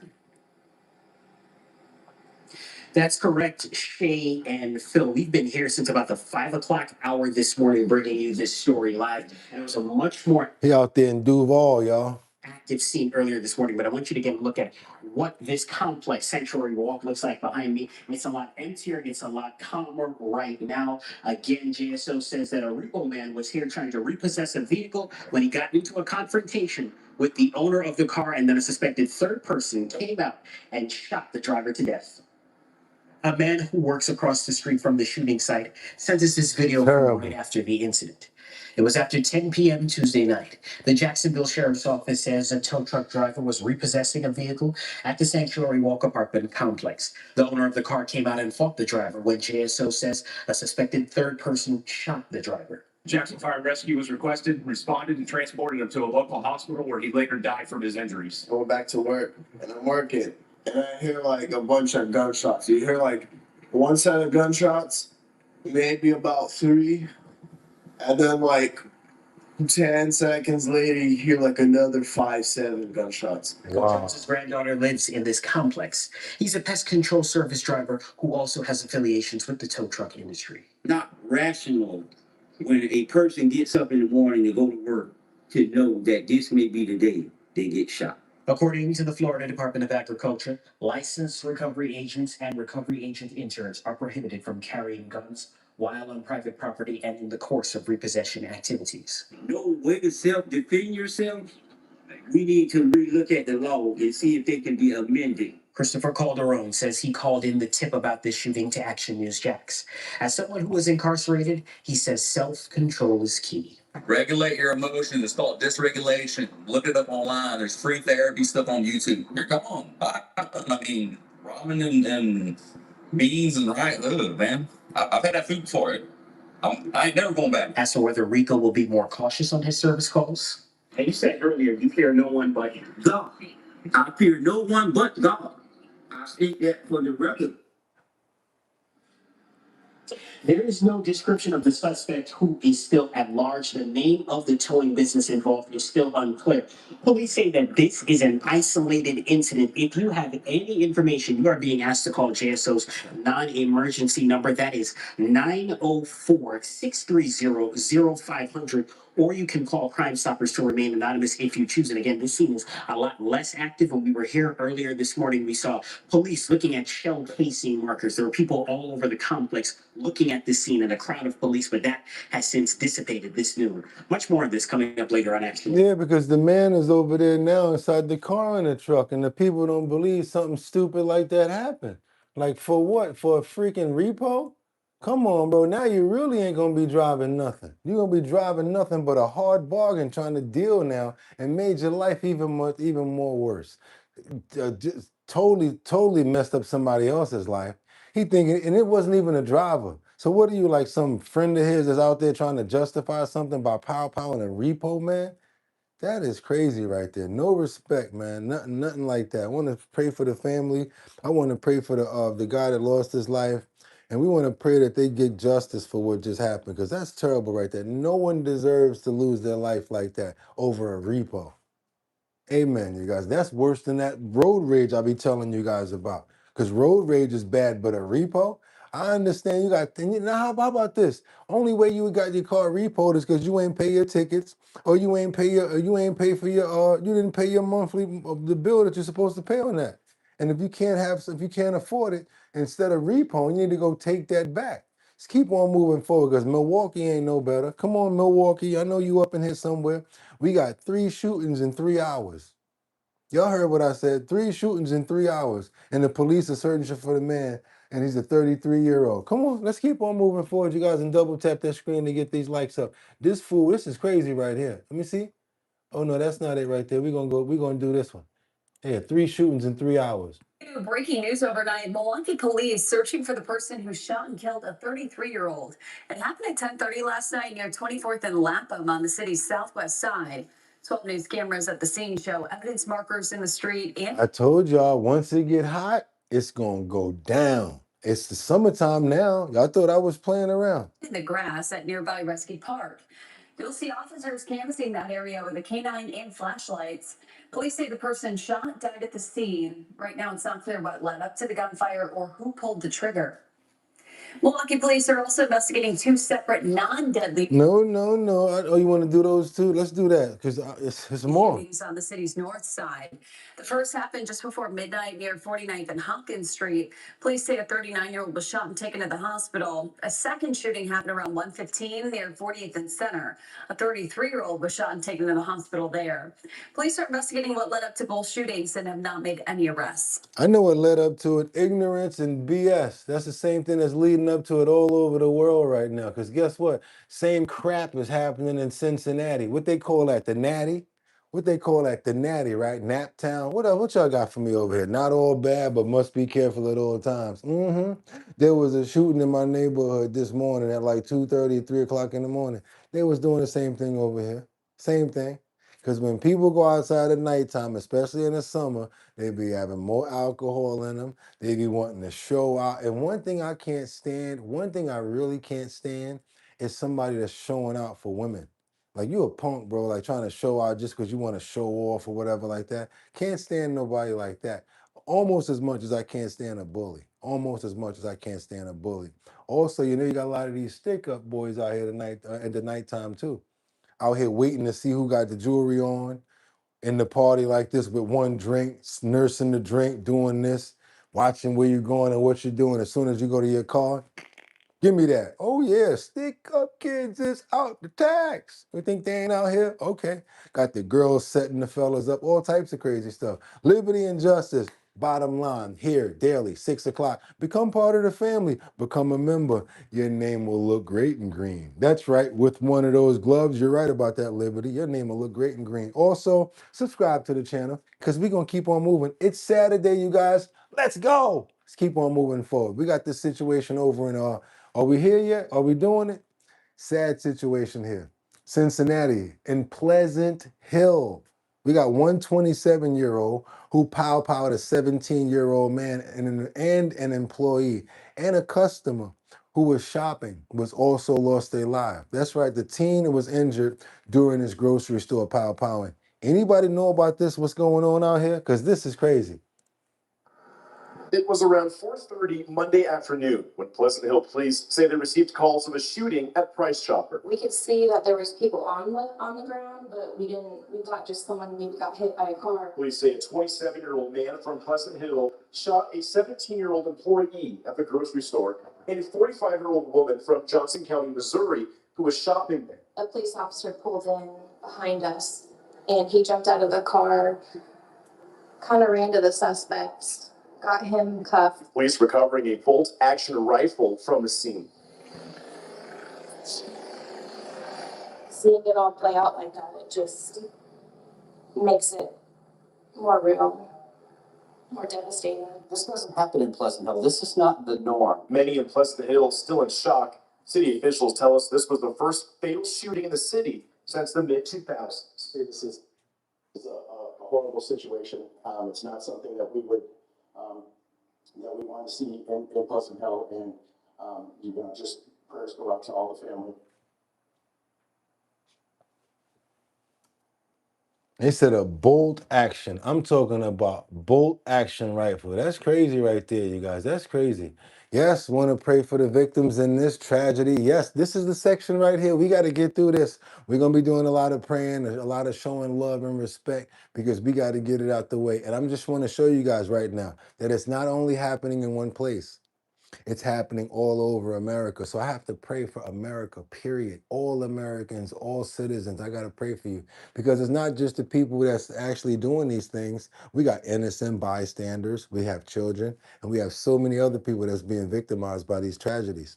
That's why we got to get on over here to Los Angeles real quick. Let's just try to break it up a little bit. We got a situation where a stash of illegal fireworks was discovered in South Los Angeles in a home. You guys remember a couple of days ago what happened with that stash of fireworks in that other home? You guys remember what happened with that? Fire and then exactly. I don't think it's smart, especially in certain temperatures, certain places where it's dry. You guys probably used to make your money off of selling fireworks. I don't think that's a smart idea anymore. I don't think that they're probably making them the right way with certain things. And you probably want to consider air conditioning. Come on, you guys. Let's see what's going on with this situation right here. Let's go. Developing right now at 3, a house full of fireworks drives neighbors out of their homes in South LA. Good afternoon, everyone. Thank you for joining us. I'm Annabelle Sedano. The LAPD bomb squad packed up at least 5 box trucks worth of illegal fireworks from this home on East 85th Street in South LA. 5 box trucks worth of fireworks. It's an area that's no stranger to the safety issues these fireworks can cause. NBC4's Alex Rozier was in that neighborhood when we first broke the story at 11 a.m. this morning. He's live at the LAPD 77th Street station with new details from investigators. Alex. Annabelle, police arrested one person for domestic violence that they were originally looking into, and then they detained several others as they now investigate the illegal fireworks that were found at that home near 85th and Main. And as a precaution, they temporarily evacuated some of the people who live nearby. You got to understand something, you guys. You got to have like weather, like certain factories have to have certain temperatures. That's why you don't never see no firework pump companies in places like where people live at, residential areas. Are you kidding me? Today, LA 5 box trucks worth APD's bomb squad removed hundreds of boxes of illegal fireworks from a home in South LA. I mean, that's a lot of stuff they had there. Tweed lives by the home near 85th and Main, and he says he had no idea what his neighbors had next door. What do you make of this? I mean, they're hauling hundreds of boxes. I'm looking and looking. I can't believe it. Around 6 a.m., the LAPD said officers served a search warrant tied to a domestic violence incident. But when they arrived, they were in for a surprise. During the When they did that investigation, Developing right now. yeah, That's 45 minutes. yeah, we're gonna keep moving into that story because that is crazy. 5 box trucks. Somebody said, "Can I just have one truck?" Damn, I hope they show it being destroyed. But if they destroy it, they're not going to destroy it that way. They're probably going to put it in some liquid and destroy it. That'll probably be the smartest way to do it. Get a whole pool of water and just keep. Only way to probably do it. Let's keep on going, you guys. We got to get on over to Columbus, Ohio. Oh, I want to put some prayers in the air for this wife. Situation we have here is where a husband's been charged with murder after his wife's been found pow, and yeah, couple of times inside of the home. Yep, let's keep on moving forward, you guys. Let's go. Let's keep on moving forward. Double tap that screen. Let's get those likes up. 10 TV continues to stay on top of breaking news this morning. Columbus police arrested a man in the death of his wife and her daughter. We do want to get to our reporter, Kristen McFarlane, who's live at CPD headquarters with this brand new information. Kristen. Yeah, Tracy, just getting that information into our newsroom. Columbus police say Derek Green is now in custody in this case. Take a look at this video. Police say officers responded to the scene, Chatsworth Way in East Columbus, just after 7 last night. That's where they found 33-year-old Lamar Green and 11-year-old Olivia Chandler dead. They said a relative was the first person to find the two. Franklin County court records revealed the two were shot and stabbed. The Columbus police report states a preliminary investigation determined Lamar Green had been involved in an ongoing domestic dispute with Derek Green and that the two were in the process of breaking up. Police say evidence developed that identified Derek Green as the suspect in their deaths. Police say he had left the home before officers got there and SWAT officers eventually arrested him. Now, we did reach out to Columbus police to determine if Olivia was the biological daughter of Derek Green. They say they are not sure. That investigation continues as these details develop. Tracy, back to you.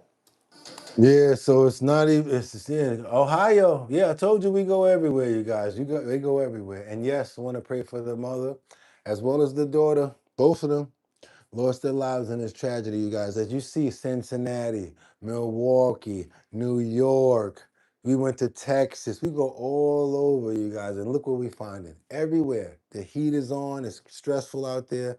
People are uprising and acting a fool to their own families out in the streets. We got all of these kids acting up. I'm just telling my people here, everybody that I love and I care for, you guys take care and be safe out here this summer. I want to see you every single day here on the show. I want to be able to talk to you. Amen.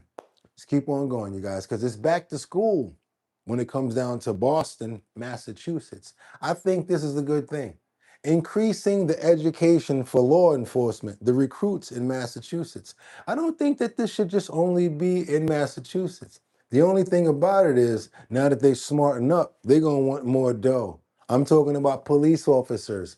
I think we need to work on their education, their understanding, procedure, and also with the times that we're in now, they need to be very bright and understand what's going on. A little understanding of AI, a little more understanding of apps, more understanding of crypto and things like that. So what are they going to have to do, you guys? They might have to do what? Like Rodney Dangerfield did? They might have to go back to school. You remember Back to School, one of my favorite movies? He's like, yeah, you can do that if you want to. I'd rather pay the construction guy. Exactly, because he knew the real moves and the things to get things done. Let's get on over here and see what's going on in Massachusetts when it comes down to law enforcement. I actually think this is a good idea. Do law enforcement officers in Massachusetts receive enough training? A proposal by state lawmakers wants to add the curriculum, essentially sending them back to school. NBC 10's Jeff Saperstone following this all for us in the newsroom. And Jeff, this policy would basically require recruits to get a college degree. Yeah, that's right. And right now, this legislation working its way through the State House. There is a push to increase the bar for what it takes to become a police officer. We desperately need to elevate Policing. Policing is a critical function in a democratic society. We have to have people in this business that understand what their role is, how important their role is, and can conduct themselves in accordance with Constitution. How many people here agree with this? Sending us the cadets back to school or requiring them to have some sort of college degree. I'm going to give that a thumbs up because I agree with it. If you guys don't agree with it, I don't know why you wouldn't. Let me see a thumbs down if you do not agree with what they're doing right here. I think everybody is in accordance with me because I believe in better education. That will probably make them be able to think better, make them to be able to assess things much better and to not just run around knocking people in the head. What do you guys think? They need to give protective law enforcement officers mental health evaluations and more? Yes, I used to get at least 2 certifications a year when I worked, and it should be constant upkeep. I see everybody with the yes. All 50 states should. I see gloves over here with liberty and justice. Good morning, Luigi. Psychology is needed, and they need to be able to go in there and break stuff down. That's right. Police academies must do a better job of educating their recruits and constituents and our rights. They definitely abuse the power, maybe, and they need to get people out of there like Eugene Tackleberry and then that other guy. Y'all remember? And someday I'm gonna be captain. What's up, Michael? And every rookie will go down on his knee and they'll say, Captain Mauser. Yowzy, yowza. Oh yeah. Oh, that's one of my favorite scenes from Police Academy. You guys, I'm sorry I had to go there. When they had put the glue inside of his hair when he thought it was shampoo, and his hands got stuck in his head. I used to love, why did you say Police Academy? I can't stay on topic when you guys say that. Starts me thinking about all these other crazy stuff going on. But I love Police Academy. Yes, you guys, we do not need those guys running around here. We need real police officers, and we do not need Eugene Tackleberry, Mauser, and all of those other guys running around here. Or Bobcat Goldthwait talking about remember Bobcat Goldthwait, you guys? I know I'm making a joke about it, but it's Saturday. Why not? Let's keep on moving forward and see what he's got set up for these new recruits when it comes down to education. Let's go. Standards and with the standards of the community. So that's Dennis Galvin, the president of the Massachusetts Association for Professional Law Enforcement. They are now pushing a law that would require anyone wanting to be a police officer to complete 60 college semester credits. That's the equivalent of an associate's degree. As it stands right now, recruits must have a GED or high school diploma. Galvin. Oh no! What do you mean they gotta have a JED? They only gotta have a GED to become a police officer? Now it makes sense. Did you hear that? All they gotta have is an equivalency test. Wait a minute. You gotta heal up, reel up, bring it back. Come rewind. No, you didn't just say that. We gotta hear that again. Have a GED or an associate's degree. 60 college semester credits. That's the equivalent of an associate's degree. Okay. As it stands right now, recruits must have a GED or high school diploma. Galvin doesn't think this new requirement will hurt recruiting. There's been a lot of mixed reaction on this. As you imagine right now, it's just a Senate bill. You mean to tell me you can have a GED? Tell your homegirl, yo, I need you to go online and get the GED for me. I'm going to get the police officer job. You can pay a GED. You guys see that? Did you guys hear that? You have a GED to be a police officer. Come on now. Come on. Stop playing. Yes, that's what they said. That's why I rewinded it, Floyd, because I know what I'm talking about. I heard it. You heard it too, Lee. You heard it too. A GED. That's all you need to get a job as a police officer. Woo! Oh my God. Okay, let's go. Yes, you congratulate from high school. And yes, I heard that. Yeah, y'all heard what he said. Okay, you guys, this is for, well, who want to go up first? Who want to be first? Ladies or gentlemen? Ladies or gentlemen? Who wants to be next? Because y'all made it this far. And you know I love to reward my family and my friends with treats. And today's treat is going to be the health and wellness section. So you know what I'm going to do? Let's get into some workouts for the women, entertainment for the men. This way, both of you guys can benefit. And you guys, pay attention to the workouts instead of other stuff. Another thing I want to say is I'm not going to be able to join in with this workout. I hate when that happens. I like to be able to participate, take my jacket off, and get down with you guys. But I ain't gonna be able to this time because this one takes a little bit of groundwork. So if you feel up to it, you guys can get in on this workout because you know we're not getting away with a whole week without working out, without actually move it, move it. Move it, move it. That's right. It's almost coming up to Purple Sunday. I got to get you guys moving. So whoever really wants to get down with the Our Bottom Line health and wellness section and really be a part of it today, come on, step to the front of the stage, get up out that bed, put that phone up so you can position it. Because guess what we're about to do right now? I got some workouts for you guys. I got something especially for you. Check this out, you guys. Somewhere we haven't been for a while. But as soon as I open this screen, the numbers will definitely go up. Guys are going to say, hey, let's watch that. You guys know where we're going with it. You guys know, well, I'm not Richard Simmons, it's not me. I always let other people work out, and I'm there to encourage people along, or I join in. You guys, let's get into it. This is now basic movements that reveal your real fitness. You should be able to move. You should be able to flex. You should be able to squat. And if any of you guys know what I'm talking about, let's get into it. Health and wellness section, you guys. Let's go. 1, 2, 3. That's right, you guys. Let's go. 5. 1, 2, 3, 4, and 5. Basic movements that reveal your real fitness. Women and gentlemen, this is for both of you guys. Trust me. Come on, come on. It's not going to be a lot of workout. We got to get this workout going, you guys. Some of these moves I'll actually be able to do with you guys that are for standing up. Some of them I will not be able to do. But what I do demand is full concentration from everyone here. I demand full concentration. You guys ready? Let's do it. This is called 5 basic movements that reveal your real fitness. And the channel, you guys have not subscribed yet. We have. It's called Moves Movement. What are we going to be talking about? Motion, moving, flexibility, memory. Your body actually wants to move in that direction, but you just don't go in that direction. You need to start making it go there. We got 5 positions that you guys can adapt and get your body movement and flowing with the circulation. Let's get into it, you guys. Again, 5 basic movements that reveal your real fitness. Let's go. Let's get it. Your body should be able to do a few basic movements, not as workouts, but as normal human abilities.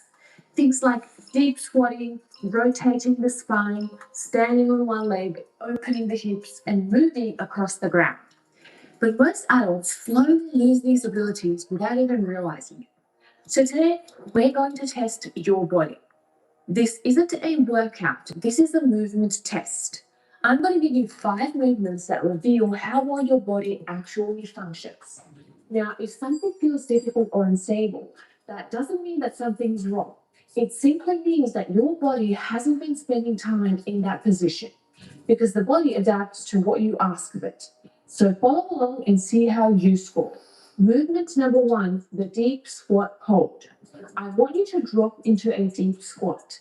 Allow your hips to sink down and keep the heels heavy and flat on the floor. Now I can do this. This position used to be normal for human beings. People cooked here, worked here, ate here, and even rested here in this position.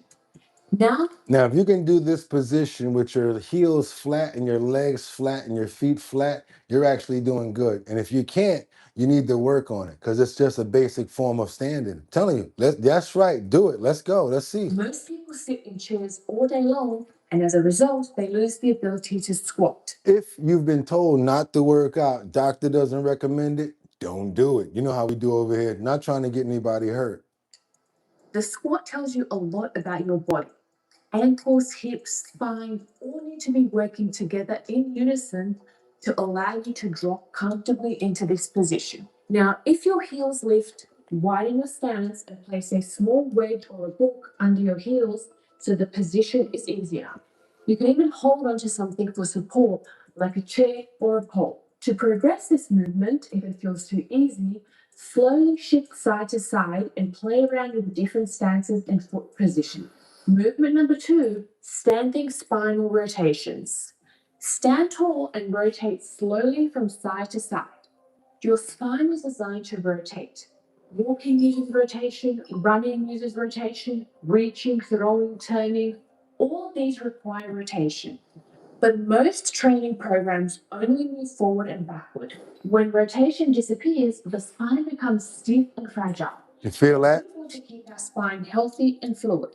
So you will play with these standing rotations, aiming to keep your hips facing forward and rotate only through the spine.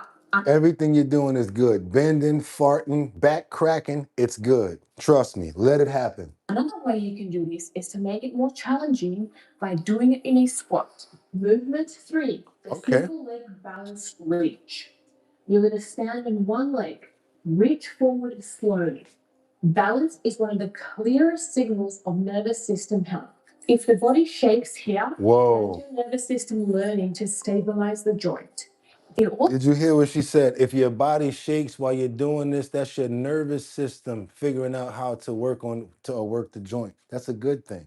Reach forward slowly. Balance is one of the clearest signals of nervous system health. If the body shakes here, that's your nervous system learning to stabilize the joint.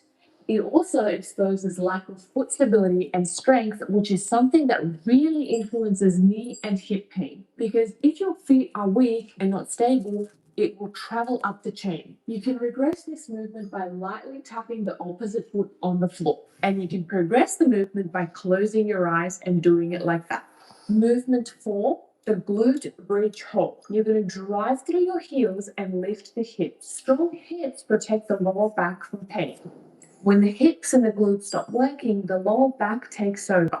Sitting all day often shuts these muscles down, so this is such an easy and efficient way to wake these muscles up and strengthen the chain. You can progress this movement by lifting one leg, keeping it bent, or even further by keeping it straight. Whoa. The bear crawl. Hands under the shoulders. That's called the bear crawl. Did you guys see those other moves where she went like that, and after you get it advanced, you can just go ahead and put your leg up? To be honest with you guys, I think I can do a whole lot of these. I can do a whole lot.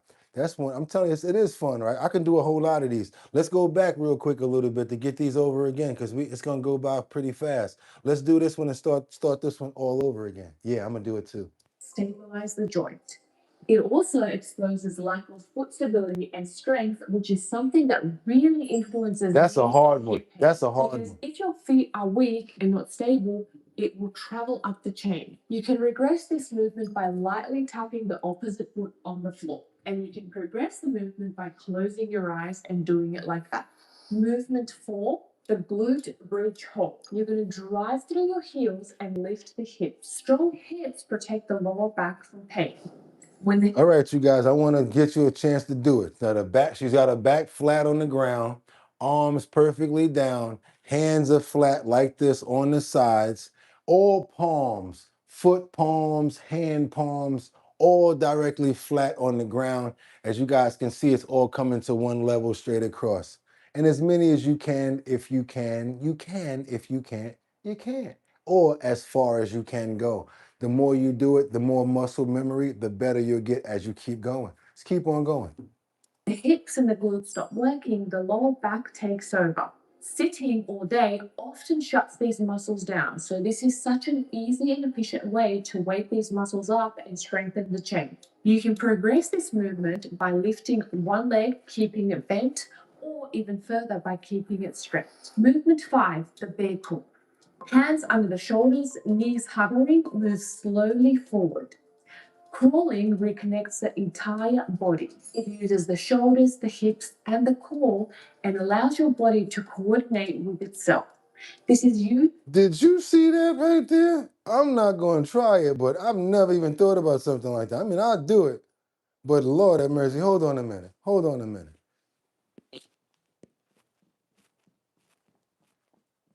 Okay. I could do it.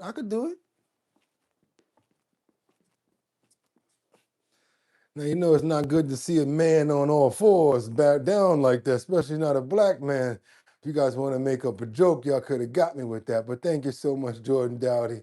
And woo, just getting up that fast was real. Feel good on your arms and right here on these thigh muscles right there doing that crawl. You guys know her. She always does this position right here. I've been adapting it myself. You guys might think it's funny, but I gotta tell you, it makes my body feel so much better. And being able to move my body, I feel so much better. Less inflammation. And then now that I got the monk fruit sugar, not introducing so much inflammation like sugar into my body, cutting out on certain things that have less inflammation, I'm able to move and do what I gotta do, you guys. Yeah, join in the fun. Usually, when people realize how much coordination the body actually needs. In order to progress this movement, I want you to try moving backwards and sideways. Now, retest the movement. Stand up and back down into a squat that we started with. Notice if anything feels different. Often, just moving the joints through different patterns wakes the body up. If you made it through the whole test, comment move below and let me know which one of these you found most challenging. And if you want to rebuild the natural movement abilities that the human body was designed for, check out my mobility toolkit linked in the description below. Don't forget to subscribe and share with someone who needs more mobility. Everybody here, every single person here needs more mobility. All of us, we all need circulation because it's good for our veins, it's good for our arteries, it's good for our muscles. We all need that. I encourage you guys, even if you don't work out, at least stretch and do stretches as much as you can do. Take some of this information, some of these things and apply them, but not everything, whatever you actually like. Have your own exercises going on from things that you've picked that you actually like that actually work. Now, what we're gonna do right now is make sure that you subscribe to this channel to make sure that you don't miss anything that goes up. This is 5 basic movements that reveal your real fitness. Again, 5 basic movements that reveal your real fitness. And this is from what? Moves Method. That's the name of the channel, you guys. Moves Method. That's the name of the channel. And of course, you know, we got a great hostess there that always shows us all the great positioning and stuff. So yes, go ahead and subscribe to the channel. And you know how we do. It's gonna be where? In the Discord right after the show. I'm gonna make sure I copy paste that and put it in the Discord. This way you guys will be able to go there anytime that you want to do these exercises and practice as much as you can. Do me a favor, you guys, and also let's double tap that screen and get those likes up. And thanks again, Jordan Dowdy, for the 5 on it. He got 5 on it. Thank you so much. Yes, your cats stretch all day, and that's why they're so agile. I do burpees and ride bikes. I love it, Dustin. Facts Winter. Yeah, you got to do what you guys got to do. You got to move it. You got to move it. I want you guys to live. I want you to experience life. Not only that, but when you start moving around, you get to know people. You get to see a little butterfly. You might get a nice little breeze that comes through, and you feel really good about it once you get out there and do it. Send us a video if you do something. Put it up on the Discord. We like to share information like that. You might actually inspire somebody. And you know it's not over, right? Because that's not enough health and wellness. That was health. Let's get some wellness now, because I got a question for you guys. Real quick question, and we're going to keep it moving. Is your brain getting sharper or weaker every day? Question. Is your brain getting sharper or weaker every day? Perfect person to ask that question to, because I feel like the people that you're around kind of determines, you know, where your mind is at. You could be smarter than a lot of people that are around you, but if you actually examine your brain and push yourself and keep on moving forward, you can actually be even smarter than that. You can exercise your brain just like you do the muscles in your arms and in your legs and on your body. Your brain is a muscle that should be exercised. How do you exercise your brain? Anybody got one thing before we get into the clip? Name one easy thing that comes right to your brain, right to your head when I ask you, how could you exercise your brain? One quick question. Give me one idea. Give me one thing. What can help your brain? That's a good one right there, Miss Swans. I love it. She said puzzles. That's a really good one right there. Donate puzzles. Okay. Okay. Read. I like that one too. I like that one. Memory games. I like memory. Remember memory? You had to go find one thing and bring it back and play the other thing and turn it over. You had to use your brain. Reading is a really good one though, because it's actually inside of the clip. What else, you guys? What else is good for the brain? Believe it or not. What else is good for your body, your health? Did you know that exercising is actually good for your brain? That's right. Dopamine releases and all of that stuff. Also, it's good to be healthy while you're trying to learn something for a healthy brain. Let's get into it, you guys. Is your brain getting sharper or weaker every day? I got a question for you guys, because these are some 7-day habits that are going to be able to reshape your brain. You know, most people think that the brain power is something that you're born with. No, it actually happens over time. The more reading you do, the more learning you do, the more training that you do, it trains the brain.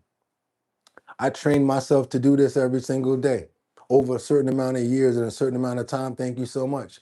Reading the Bible, being around people, waking up every morning, doing push-ups, making sure I pray, making sure that I'm on time, making sure I do certain things. After a while, it's not like work. It's just what you normally do. Let's train our brains the proper way. So my question to you guys is, what are you doing with your brain? Are you around the right type of people? Are you reading the right type of books? Are you actually making yourself smarter by the way that and the things that you're doing in life? Here's a real quick tidbit on this. I'm going to give you guys a nice one here.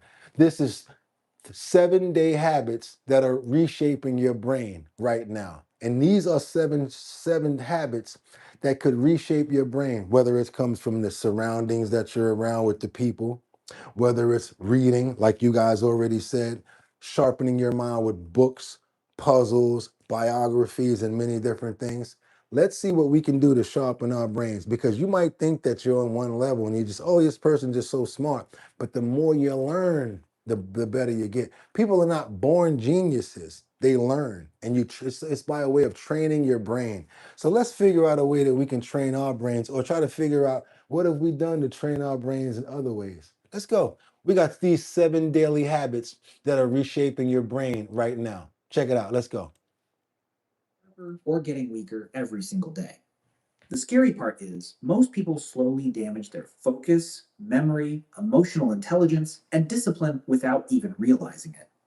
In this video, we're going to talk about 7 simple but powerful habits backed by neuroscience and real-world brain training principles that can help improve focus, strengthen your mind, increase mental clarity, and support long-term brain development. These are not complicated self-improvement tricks. These are practical habits that help fix your brain from modern distractions, improve emotional control, build self-discipline, and create the kind of mindset that supports success, life transformation, and a winning attitude. Success. Most people think brain power is something you're born with. Either you're smart or you're not. But neuroscience says something very different. Your brain constantly rewires itself based on what you repeatedly do. Every habit strengthens certain neural pathways and weakens others, which means your daily lifestyle is literally shaping your brain structure.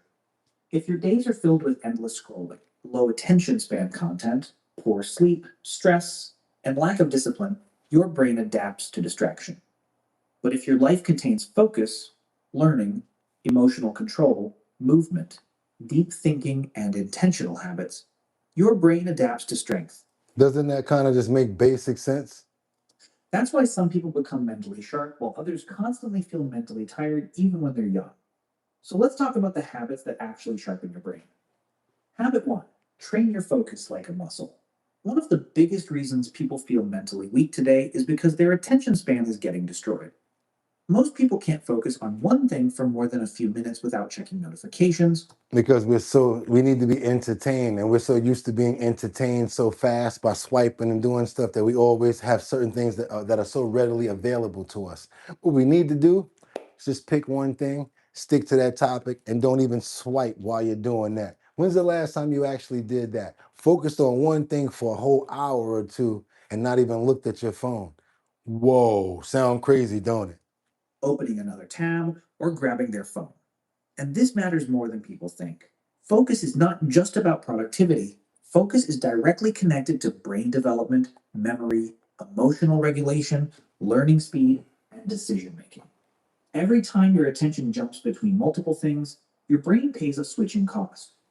Neuroscience research shows that constant task switching reduces mental efficiency and increases cognitive fatigue. That's why even after doing nothing, people still feel mentally exhausted. Your brain never gets enough uninterrupted time to think deeply. So the first habit to sharpen your brain is simple. Practice uninterrupted focus daily, not for 5 hours. Start with just 20 minutes, pick one task, no phone, no music with lyrics, no multitasking, no checking messages, just one task with full concentration. This is brain training. At first, Notice how he said no music with lyrics? Music is fine, but the music with lyrics will make you think about probably what's going on with the music. So what he's trying to tell you to do is focus on what you got to deal with, maybe some harmonious regular music playing. This way you can get the task at hand done. Kind of better way to train and get focused on things instead of, oh, let me look at my phone real quick while I'm doing this or while I'm doing that. You're never really, completely concentrating on something doing that, and it's not helping your brain. first your mind will resist. You'll feel restless. You'll suddenly remember Mozart, yes, yes. That's normal. Tchaikovsky, all of that, Your brain has yes. become addicted to stimulation. But if you consistently practice focused work, your concentration improves the same way muscles improve through training. Over time, you'll notice something interesting. You'll think more clearly, you'll learn faster. I stack at least about, I mean, you guys already know, we stack about 29 clips every single day for this show. I have a method of going to follow and find them now, and it's not as hard as it used to be because I've been doing it for almost 2 years now. So it gets better with the repetition. Way I wake up in the morning. Don't go down that hallway past that mantle if you're not ready to do 250 push-ups. Certain things that you train your brain to do. If you train your brain to do good things, the outcome will be positive and it'll be good. But if you train yourself to just be around, slugging around on your phone, doing whatever, not trying to say you won't be productive, but it's a better chance of not being as productive as possible. Just keep on going forward. Your brain wants to learn, wants to constantly keep rewiring. That's why it wants to be challenged. Your memory improves. You become calmer. Your discipline increases because a distracted brain becomes weak. A focused brain becomes Thank you, powerful. Dustin. Habit 2. Sleep like your brain depends on it. Because it does. A lot of people are trying to improve focus, motivation, and mental clarity while sleeping 5 hours a night. That's like trying. Boogotti. Only reason I got an excuse is because I got to get content. I got to be making sure that we up to date on certain stuff. I only get 5 or 6 hours of sleep, which is not good. So I'm calling myself out right on that. But you know what I noticed? The more sleep I get, the better I perform. There's been times where I'm like, and I'm looking up like, oh, only got an hour. So I run. An hour is not good for me. Trust me, for what I got to do. Got a Dagwood Bumstead, put the suit on, put the hair, do this, make sure. But then I come in here and I'm all like, and then you notice what? I noticed one thing. I'm still good. I'm still active and ready to go because I've already prepared everything and I'm used to doing it. And I've already been flowing with you guys for so long. So I really don't need that much time because I've been like actually doing it for a long time with repetition. But if you haven't done it so much, it's not going to be something that your body can use as like muscle memory to get right to do it. That's why you have to train yourself. That's why Olympic gymnasts and Olympic athletes work and train all the way up into the meet. They want to keep on training, keep on training. I'm about to be up. Okay, cool. Let me get this one training in one more time. And then they go train. It's kind of like you're knocking the dust off to make sure that you're good when it's really time to go out there. You got to keep yourself sharp. Let's go. Let's keep moving. Trying to charge your phone with a broken cable and wondering why the battery died. Nope, I got to do this one again because this is the one I wanted to come about me, and I want you guys to hear about this. So this is important. Let's get that strength and that rest. Get your rest and your sleep. You need it. Habit 2. Sleep like your brain depends on it. Because it does. A lot of people are trying to improve focus, motivation, and mental clarity. Thank you, Terry. 5 hours a night. That's like trying to charge your phone with a broken cable and wondering why the battery dies quickly. Sleep is not rest for the brain. Sleep is maintenance for the brain. Whoa. During sleep, your brain clears waste products, organizes memories, regulates emotions, repairs neural pathways, and restores cognitive function. Poor sleep affects almost everything. Focus, memory, it's emotional true. intelligence, It's true. self-discipline, it's motivation. True. That's why sleep deprivation makes people emotionally reactive and mentally foggy. Even your willpower decreases. Studies in neuroscience show that lack of sleep weakens activity in the prefrontal cortex, which is responsible for self-control, anger, low That willpower, explains why tired people make tired, impulsive decisions. impulsive. So if you genuinely want to sharpen your brain, improve your sleep quality before chasing complicated brain hacks. And this right here is the ultimate for me. I had to take this like a Mike Tyson punch to the stomach, and I wrote it down for myself. I wrote down, stop glorifying sleep deprivation as hard work. Woo! Again, stop glorifying sleep deprivation as hard work. Simple habits work best. Sleep at consistent times. Reduce screen exposure before bed. Avoid heavy stimulation late at night. And stop glorifying sleep deprivation as hard work. You guys remember the other the Chi video that we watched when they were talking about how to calm down before you go to bed and all of that? Don't it sound like the people that know what the hell they're talking about keep saying the same thing? You don't need all of those bright lights before bed. Make sure that the lights around you are low and prepare your body and your inner to know it's time to go to bed. Let's keep on moving forward, you guys. And thank you so much, Jordan Dowdy. Love you, E-Rock. Let's keep on moving forward. Let's go. Hope you guys are getting information out of this that's good for you. A tired brain cannot become a strong mind. Habit 3. Read things that challenge your brain. Most content people consume today is designed to keep them entertained, not mentally stronger. Quick reels, fast cuts, mindless scrolling. That's how they got us on the phone. They always, the quick reels, the 30-second reels, the snippets, the shorts, because that's what gets people engaged. Then they might go watch the other stuff. You got to do something quick for somebody to be engaged, right? That's what we're talking about. Why does it take that for us to be engaged? We need to work against the machine. We need to work against what they're trying to do to us and now be able to be like, okay, you know, I take my time, because guess what? It gives you a better quality of life, I think. Better than always needing so much action, stuff constantly coming at you, because nothing can keep on taking that. You need a woosah moment. How about that? Let's keep on going. Short dopamine bursts. Your brain adapts to whatever you repeatedly consume. If all your input is shallow, your thinking also becomes shallow. Reading is one of the best habits for brain development because it forces your brain to process information actively. And Dustin is correct. In the morning, it's also good to take some breaths for like 10 to 15 minutes or so and meditate. Let your mind heal a little bit. Also, you open up that window, get some of that light from that sun, from that vitamin D. Exactly, you guys. That's how you do it. Good work there, Dustin. Thank you so much. How you doing, Liberty? What's up, Colessive?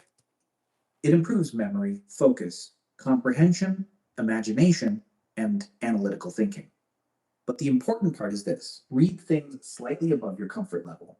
Not impossible books, not overly academic content. Challenge. Just material that forces your brain to think a little deeper. There you go. This could be psychology, there you go. human behavior, communication, neuroscience, biographies, self-improvement, business, or philosophy. Perfect for content creators. This is good for writers and content creators. Like when I write, when I'm ready to do rhymes, I read books. I don't read about regular. I just read any book. It just happens to jog my brain. And I also look at it like I'm learning new words, because I've also been the artist that never liked to use a lot of curses because I don't have to, because I have a big vocabulary. Why do I have a large vocabulary? Because I read, and I've always been reading. I'm proud of that. So I don't have to be like, yo, my name is Boogotti. Damn, I'm stuck right there. Hell with it, I'm gonna say a curse. Ugh. Of course you can say a curse or find your way out of that with a sentence. That's the challenge. Let's keep on moving forward. Even reading 10 pages consistently every day changes the way you think over time. And don't just consume information. Pause and reflect. Ask questions like, what's the main idea here? How can I add rain? Say, yo, what y'all want from the store? This is how it feel, right? That's how it feel, right? Like family up in here, right? apply this in real life? What's up, Do I Suzette? agree with this? That process strengthens critical thinking. A sharp brain is not filled with random information. A sharp brain knows how to process information properly. Habit 4. Exercise for brain power, not just appearance.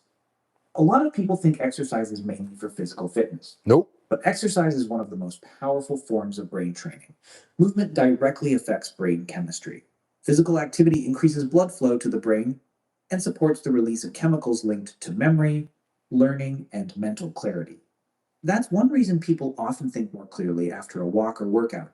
Exercise also reduces stress hormones, and this matters because chronic stress damages focus, memory, and emotional control over time. That's why I try to tell you guys to give yourselves those little lunch breaks. I know you guys work very hard when you do. A lot of people work in offices and things like that. And you're probably like, oh, I'm gonna work through it. I'm gonna stay at my desk. I'm gonna do this, I'm gonna do that. You ever notice how when you actually go out for lunch, you come back and you're feeling a little bit different?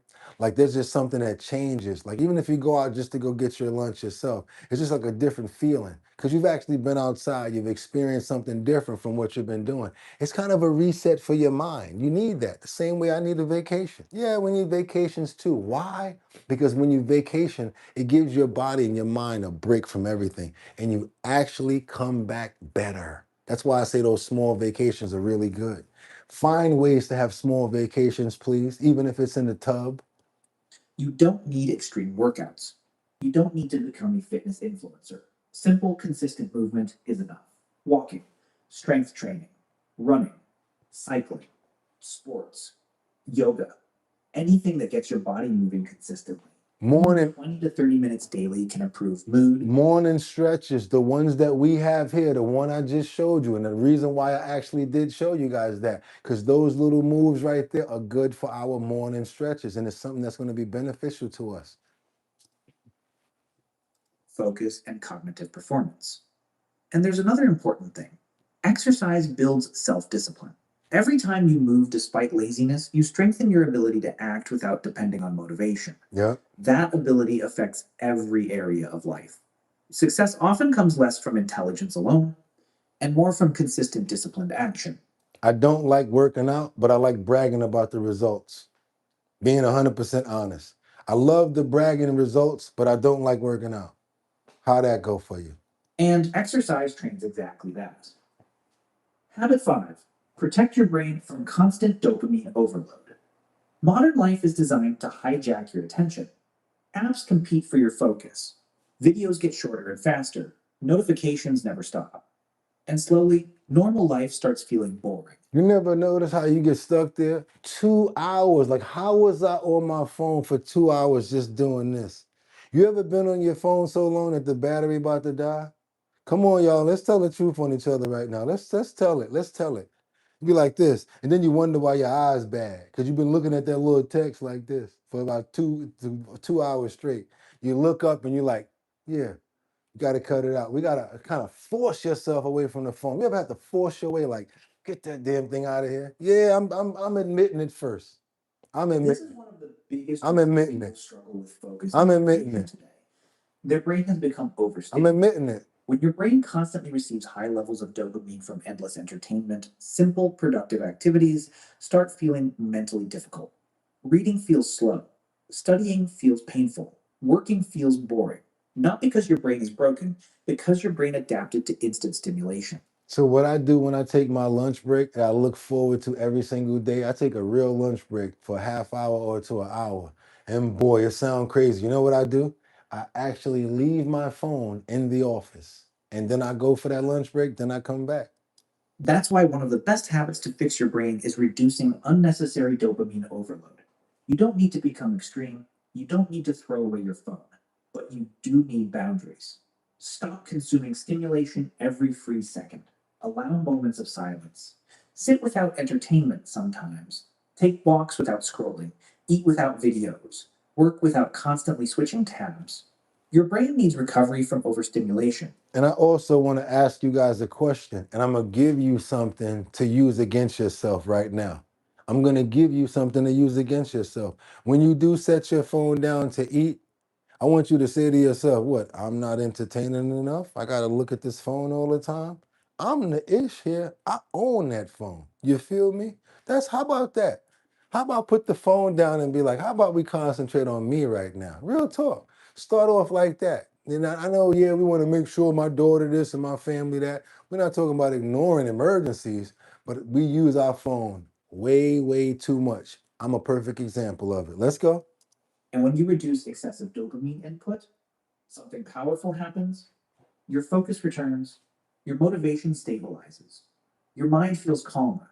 Simple activities become enjoyable again. This is one of the most underrated forms of brain development today. Habit 6. Learn emotional control. A sharp brain is not just intelligent, it's emotionally stable. A lot of people ruin opportunities not because they lack knowledge, but because they can't manage emotions properly. You ever get something going on with somebody where you're about to get a job? Or, all right, perfect example. Sometimes I do business and the person that I'm doing business with, I might not like them.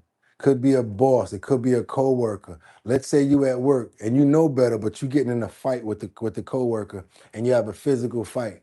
Now you know you can get fired from doing something like that, but because you're not even paying attention, you just aggravated, you act on that, now you get fired. This is exactly a perfect example right here, what they're talking about. Don't get caught up in situations like that. Understand and be able to, it's kind of like ignoring and dealing with road rage. You have to be much more intelligent and more smarter instead of just acting out and lashing out about certain things. And I love the fact that it actually came up in this topic today because it made a lot of sense and it all comes back to controlling your emotions. Anger controls them. Stress controls them. Fear controls them. Impulses control them. Emotional intelligence is a huge part of success because life constantly tests your reactions. And neuroscience shows that strong emotional regulation improves decision making. Don't like the coworker. Now you're getting a physical fight with her and both of y'all fired. You see what I'm saying? And reduces mental chaos. So how do you build emotional control? First, stop reacting instantly to everything.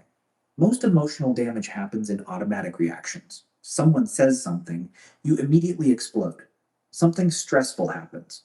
You panic instantly.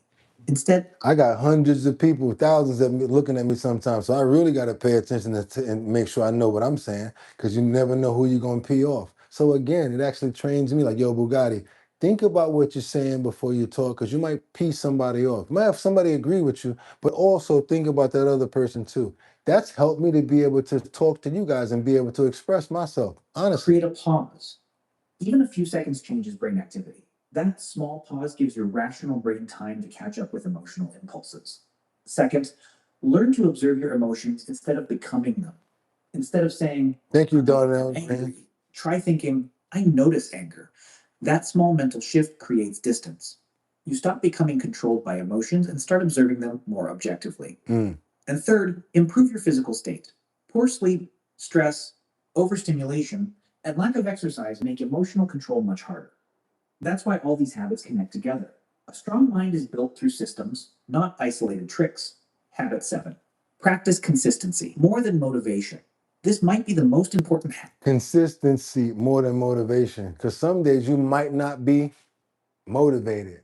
But if you do something consistently, I put my suit up after every single day. I got another suit sitting there. Soon as I finish here, I know how to do the breakdown. I do the same thing consistently every single day. And a lot of times I'm not motivated to do it. Sometimes I'm like, oh God, I gotta do the show. Yes, I feel like that too. I'm a human being. Sometimes I'll be like, oh my God, yes, but you know what? I've already been practicing to do it for so long that it's not about my motivation. I've already been consistently doing it. All right, got to do what I got to do. And now I already know the process. I'm trained to the process. So now I actually ignore not being motivated and just do what I got to do. Let's keep on going. Habit in the entire video. Stop relying on motivation. Motivation is temporary. Some days you'll feel driven, some days you won't. If your habits depend entirely on motivation, your progress becomes inconsistent. And inconsistency weakens brain training. Your brain changes through repetition. Because if I was like that, I could fall susceptible to the, I don't want to go on today. I don't want to be on, you know what I'm saying? If I was like that, just went off my emotions, I would let that control what happens. I'm like, nah, fool, you mean to tell me for what? Then what you going to do if you don't? Just me talking to myself. What you going to do if you don't go on? You're not going to see this person. Time going to still go by the same way. Might as well do the show, get to chill with everybody. And that's what keeps me going, straight up. That's how neural pathways strengthen.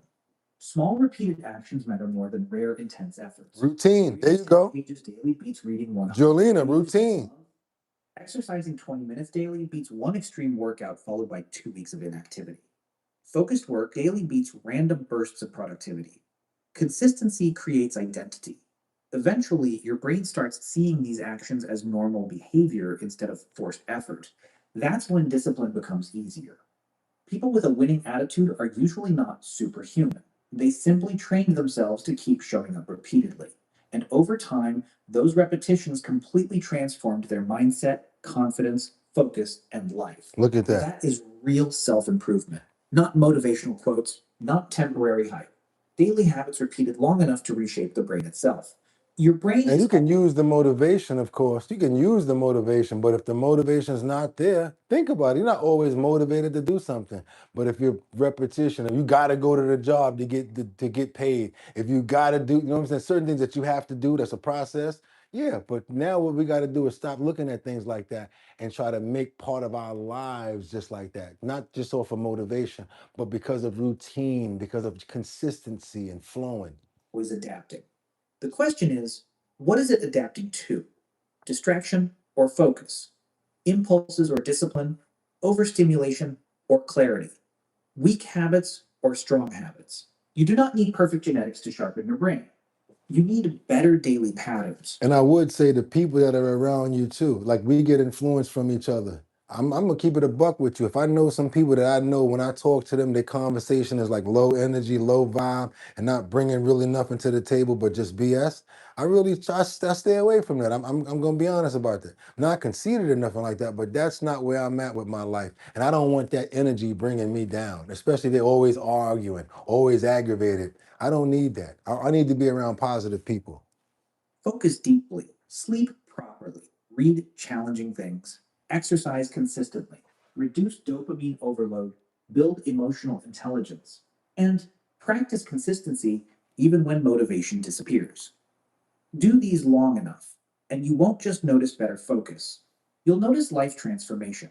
Your decisions improve, your discipline improves, your confidence improves, your ability to achieve success improves, because when you train your brain properly, everything else becomes easier. I am dangerous right now, y'all. I ain't even gonna lie. Your boy Boogotti is dangerous out here. I ain't been doing jack but drinking water, working out, our bottom line, practicing every single thing that I learned in every one of these health and wellness videos. I am probably at the best, one of the best places in my life that I've ever been. So I got to thank you guys for that, because you know what you did? You actually did. You motivated me. Because when I'm also thinking like, if I don't go on, what? What's such and such going to say? What's Miss Swansea going to say? What are they going to be doing? What I already know. I'll be thinking about y'all. Like, if you don't go on, I got to come on. You see what I'm saying? Stuff like that. And it's okay to put yourselves in situations where you have to do things, because especially if it's something positive, for something positive. Put yourself in a challenging situation for something positive. And if you found this video useful and want more practical videos on self-discipline, brain training, strong mindset, focus, motivation, and self-improvement, subscribe to Simple Ways of Life. We're going to do that right now. We're going to scroll up so they can see what it is. And you know how we do around here. We don't take anybody's content without showing love and without making sure that they get the love on it, right? So again, this is Simple Ways of Life. Very simple. That's the channel. Simple Ways of Life. I'm going to do what I ask you guys to do right up under me all of the time. Hit the subscribe button and then hit the all. That's what we're going to do right now for Simple Ways of Life. Subscribe, boom. And now we're going to hit that arrow.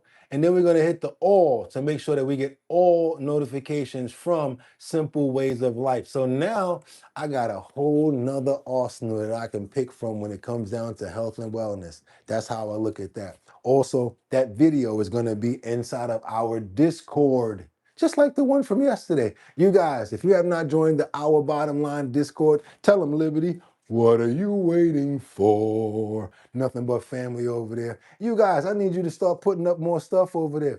I need to see more community things. I want to see where people can probably go look for jobs. I would love to see anybody that has any message board information when it comes down to probably kids programs or daycare centers and stuff like that.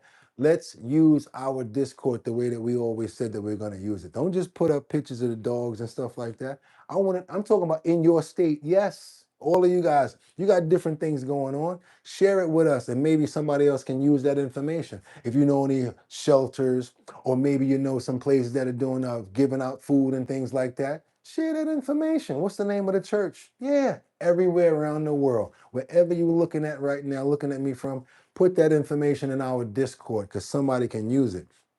Know anybody, any jobs available? Yeah, any training programs? Put all that information in our bottom lines Discord because anybody here can use it. That's how we get down over here, you guys.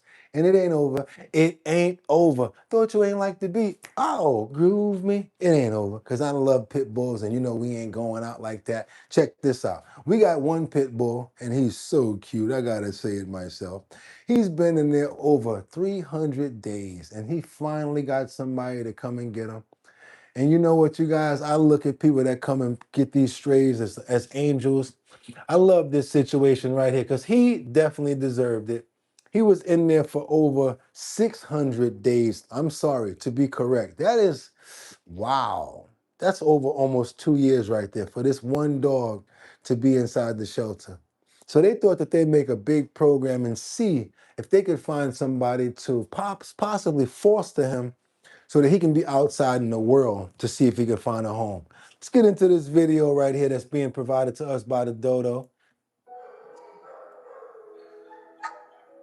Snoopy was one of the dogs that had been there the longest. Yes, his name is Snoopy, and that's his name. He's an American Pit Bull, and he's a senior American Pit Bull, one of the most loving breeds that they have. He has this adorable thing that he does where if there is a blanket or a toy around him, he nibbles on it. And everybody absolutely fell in love with him. With the combination of Snoopy being a senior dog, having health issues, and him also needing to be an only dog, it made it really hard for him to get adopted. Oh, Snoopy. To help get Snoopy a foster or adopter, I started posting him on my social media. Hey, Snoopy, we're going to test out the mic. So I volunteered also with Forgotten Dogs Rescue. And so I asked them, could you possibly take on Snoopy? And they were able to find the most perfect foster ever. When he left the shelter, so many of the staff came over just to say goodbye to him because he was totally a shelter favorite. Is he going in no time? Do you see he's literally smiling? Do you guys see that dog laughing as he come out of there? I don't know if you guys know how dogs smile, but this is called a dog smiling right here. Just to say goodbye to him because he was totally a shelter favorite. Is he going in no time? I'm so excited. They're gonna miss him. Say goodbye? Bye, bye-bye. You're such a good boy. From the get-go, I knew that she was going to be the most amazing foster in the universe. We like treats. Those are crunchy. The moment he moved in with me, I made sure that I would make up to him what life did to him. So he's getting spoiled every day. He needed to lose weight, but I don't believe in eating less. I believe in walking more. So we walk between 4 and 6 miles That's a good mommy. She said, I don't believe in eating less. I believe in walking more. every day. Sometimes he just decides to grab a toy and wants to take it with him. He loves his toy.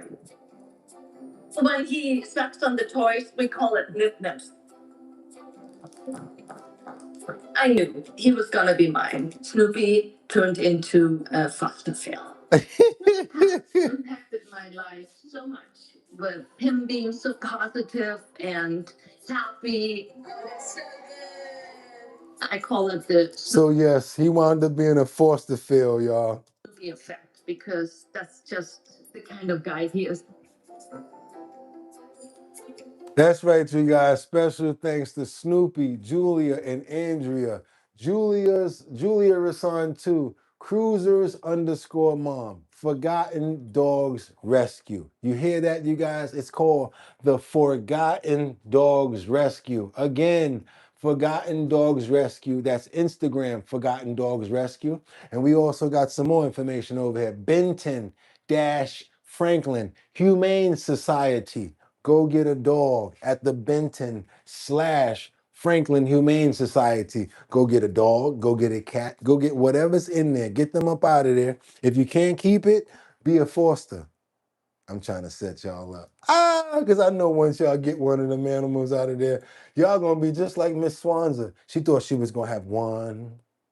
Then she thought she was gonna have two. Miss Swanza, I know already, if you can have an ark, you have nothing but animals in there. I think Miss Swanza, if I'm not mistaken, she probably got 4 furry friends right now. She got a cane corso, she got a pit bull, She got a cat and she got another dog. I love that. I love having all those animals like that. You got a big family there, Miss Swanza, and I hope they're all doing good. Also, can't forget about Liberty's baby there. And I'm hoping that your baby's doing good as well, because I remember a couple of weeks ago, you were saying that your dog wasn't feeling well. So you just don't forget, when we pray for the animals, we definitely pray for your dog as well. What's up, Casey? I already know that you got your little your dog out there as well. Don't know if it's a male or female. And Mark Dorfman with the Cat Sanctuary, Mark Dorfman. Love and respect, and we thank you so much. And we appreciate you for what you do, saving those cats out there on the island. And that's the good thing that you do, my man. We know how you get down. Everybody here, we have good hearts. That's why we have a good show, and we have good minds, and we have good spirits here, because we care about each other. That's right, we care about each other.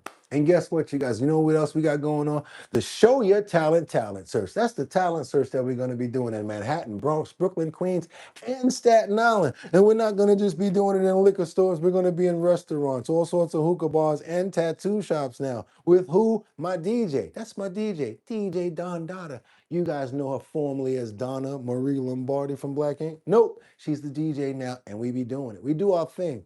With the talent shows, we pull up to the liquor stores, we pull it up with the Big Drip Hard Punch, and we want to know who in these 5 boroughs, Manhattan, Bronx, Brooklyn, Queens, and Staten Island. Because if you're good with talent, you can sing, you can dance, you might be able to paint.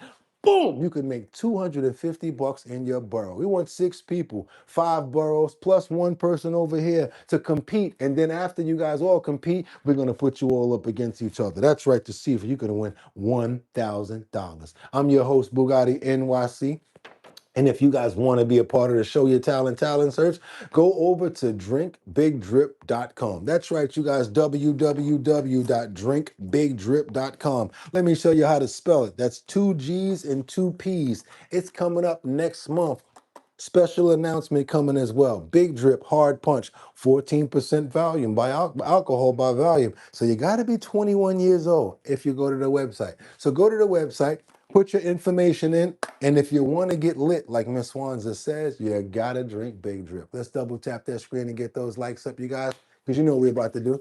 We got to get those prayers in the air. Saturday is gone as far as the show is concerned. But we got to get those prayers in the air for the rest of the day, as well as for what? For tomorrow. Hopefully we all can make it here to have a fantastic show for Purple Sunday. That's what we're doing. It's called Purple Sunday because we just named it that. I love purple, and that's what we did. Purple Sunday, that's tomorrow, starting at 6 o'clock in the morning. Trending topics, current events, and much more right here on Our Bottom Line. Gonna pray for every single person here. I want to pray for happiness, want to pray for love. I want to pray for understanding. I want to pray for Miss Swans. I knew you was there. I knew you was going to pop up. And that's right. You want to get lit? Drink Big Drip. She said it. Also, you guys, like I said, I want to make sure that we get those prayers in the air for tomorrow to make sure that we're right here, same time and the same place. I want to pray for happiness. I want to pray for love. I want to pray for understanding. I want to pray for good shows, good content. And I also want to say this as well. Thank you, Lord, for continuously making me be able to come up with that health and wellness topic, because that's my baby right there. I know you guys love it, and I pray all the time that I'm always able to find you guys good content and good information that you're really going to benefit from. Health and wellness is something we're very serious about over here, and I'm really serious about not wasting people's time. So I'm very serious about that, and I pray that you guys get something out of that segment every single day. So who we praying for this morning? Batty Limb. Praying for 55 Coffee House, Lisa Roy. Also Angels Among Us. Liberty and Justice. Thank you so much, Batty Limb. Thank you for all the super chats, you guys, as well. Colessive, Terry Cone, Liberty, Rose CLE. How you doing, Rose? Rebecca Lon, Yen Bueno, Mark Dorfman, my brother, 55 Coffee House, Mary Tanner, Miss Swanza, Tony Wright, Dash, D Jazz. Who we got? Rebecca Lon, Yen Bueno. I see Batty Lynn chiming in. Beyond Ether.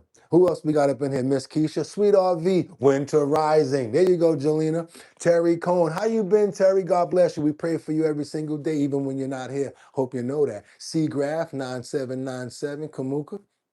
Kamukaduka. Okay, Kamuka Da. One. Okay, I got you. Rebecca Lanya and Bruno. You know how we do it over here. Can't forget about Liberty and Justice. Also, can't forget about Casey. Can't forget about Sam Champion. Hope you're doing good, brother. Can't forget about Teddy, who didn't come in today, but we love you and we want to make sure that you covered. That's right, consideration. Can't forget about who else? Luigi. Can't forget about Angels Among Us, Winter Rising. All of our people that really hold us down up in here. Can't forget about Kimmy, Kim Miller, Terry Cohn, Kalesiv, Miss Swanza, Batty Lynn. And that's right, you guys, we got to pray for Boogotti too. I want to pray for good health for myself. I want to pray for understanding. I want to pray for fairness. I want to pray for being able to find good content and not being one-sided. I want to be able to constantly bring good content for every single person here. And let's pray for my health as well. Amen.